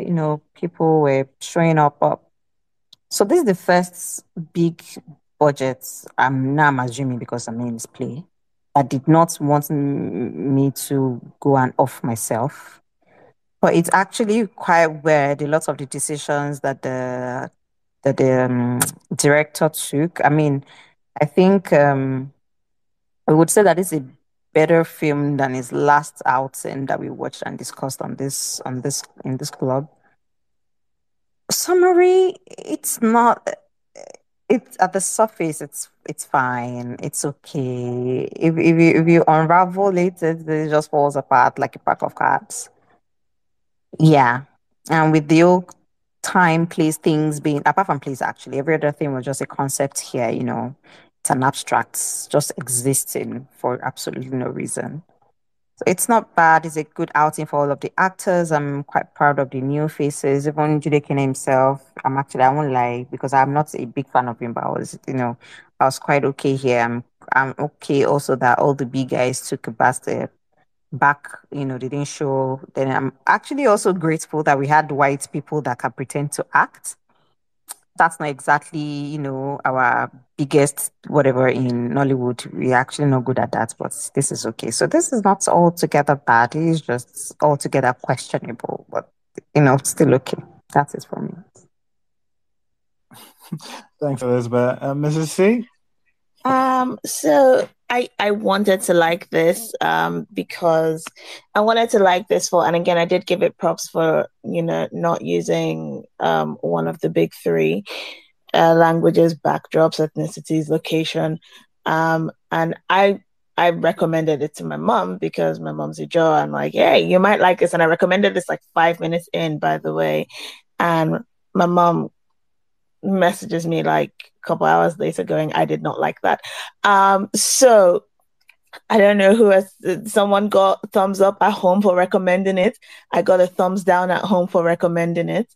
So yeah, again, I'm glad that there are people who have enjoyed this and liked it, and I'm glad that Nollywood Film Club has not been back-to-back torture for a lot of you. That always brings joy to my cold heart. But yeah, this, I didn't hate it. I didn't like it. It was, yeah, I couldn't connect to the characters. I couldn't feel for them. I didn't understand Igor. So I didn't understand the villain. I didn't understand the characters. I didn't feel for the characters. And so it just ended up being quite a meh use of a few hours of my time. But yeah, that is it for me. But for me, I will say, if you want to see something that's not, in English fully and in the big three and something that seems a bit different, then yeah, this is for you. Okay. Yeah, so I don't think this film is good. But I think I might come to that Igor's scene where he dies. I think that's actually one of the most entertaining. If this film had been just that scene, but like replicated from beginning to the end, this would have surpassed Namaste Wahala as one of as a masterpiece in terms of like unironically bad and but funny or unironically funny movies. But like too many of the things about it just weren't good for me. I couldn't connect with any of the characters because to me there aren't any. The acting is good, and I do like that a bunch of young people have are probably going to get some recognition from this. That's actually something I always like, even from like the Madame Koi Koi series. Like I do like when they get this big Netflix originals or big releases because like I think variety is good. However, in saying that, the filmmaking of this is way too cheesy and unintentionally funny for me to think this is good. So yeah, if you want to watch it, that's like you can say go ahead. I can't say I understand people who unironically like this. I can't. I can't understand. Pell says she does. I don't understand. I can't. But that's why we're here. We come here to understand that there's some of us who don't always have it together. So, but no. First of all, do you not enjoy our Let's bring newfound back Devil in peace? Nevada. You don't like our newfound peace. Let's Okay. bring back Devil in Nevada. All right. Okay. So again, people in glass houses don't throw stones. Seems like some people got triggered. All right. Okay. Fair enough. I did do that. Okay. But next week on Nollywood Film Club, what, Mrs. C? I wanted to just say one thing. I wanted to say that I think a lot of you people are judging this film based on glamour girls, and y'all are being hella disrespectful to Living in Bondage. Oh yeah, the amount of people who have said Living in so disrespectful. The amount of people who said this is Play's best work. Like, guys, Living in Bondage is a distant memory. That people. Wait. It is a distant memory. Go and rewatch. Go and rewatch because it's glamour girls y'all are remembering from Play. That's why. Living in Bondage was not good, and I don't remember glamour girls. I just remember they all turned into something about. Living in Bondage was better than this. Living in Bondage was better than this. Okay, that's a different space. All right, but next week on Nollywood Film Club, we're doing our last space of the year. And before we go on a break, we will be discussing Breath of Life. It's Prime original, the actual first, what they call it when they give them the it's Prime's money. They didn't buy it too. They didn't buy it. It's not one that they bought. This is the commissioned first Prime commissioned one. Thank you. English language is hard sometimes, but yes. So, and I think honestly, I think we saw. The filmmakers are the people behind God Calling. I didn't love the subject matter of that, and maybe it's not for me. But I did admire a lot of the filmmaking in that. Actually, I think it's one of the things I liked. So I'm actually looking forward to this. And if anything, I didn't expect us to end with something like awful for the year. So looking forward to that and hope we see you and the Breath of Life space next week. 6 p.m. What? What? All right, okay. We didn't plan that, just in case you guys think I mean, we're losers, but not for that reason. All right, okay. We will see you next. We'll see you next week, and thanks for coming on, guys. Bye-bye. Thanks for listening to the episode. If you enjoyed listening and would like to join live, just follow us on Twitter at Iroko Critic and join us every Sunday, 6 p.m. West African time on our spaces.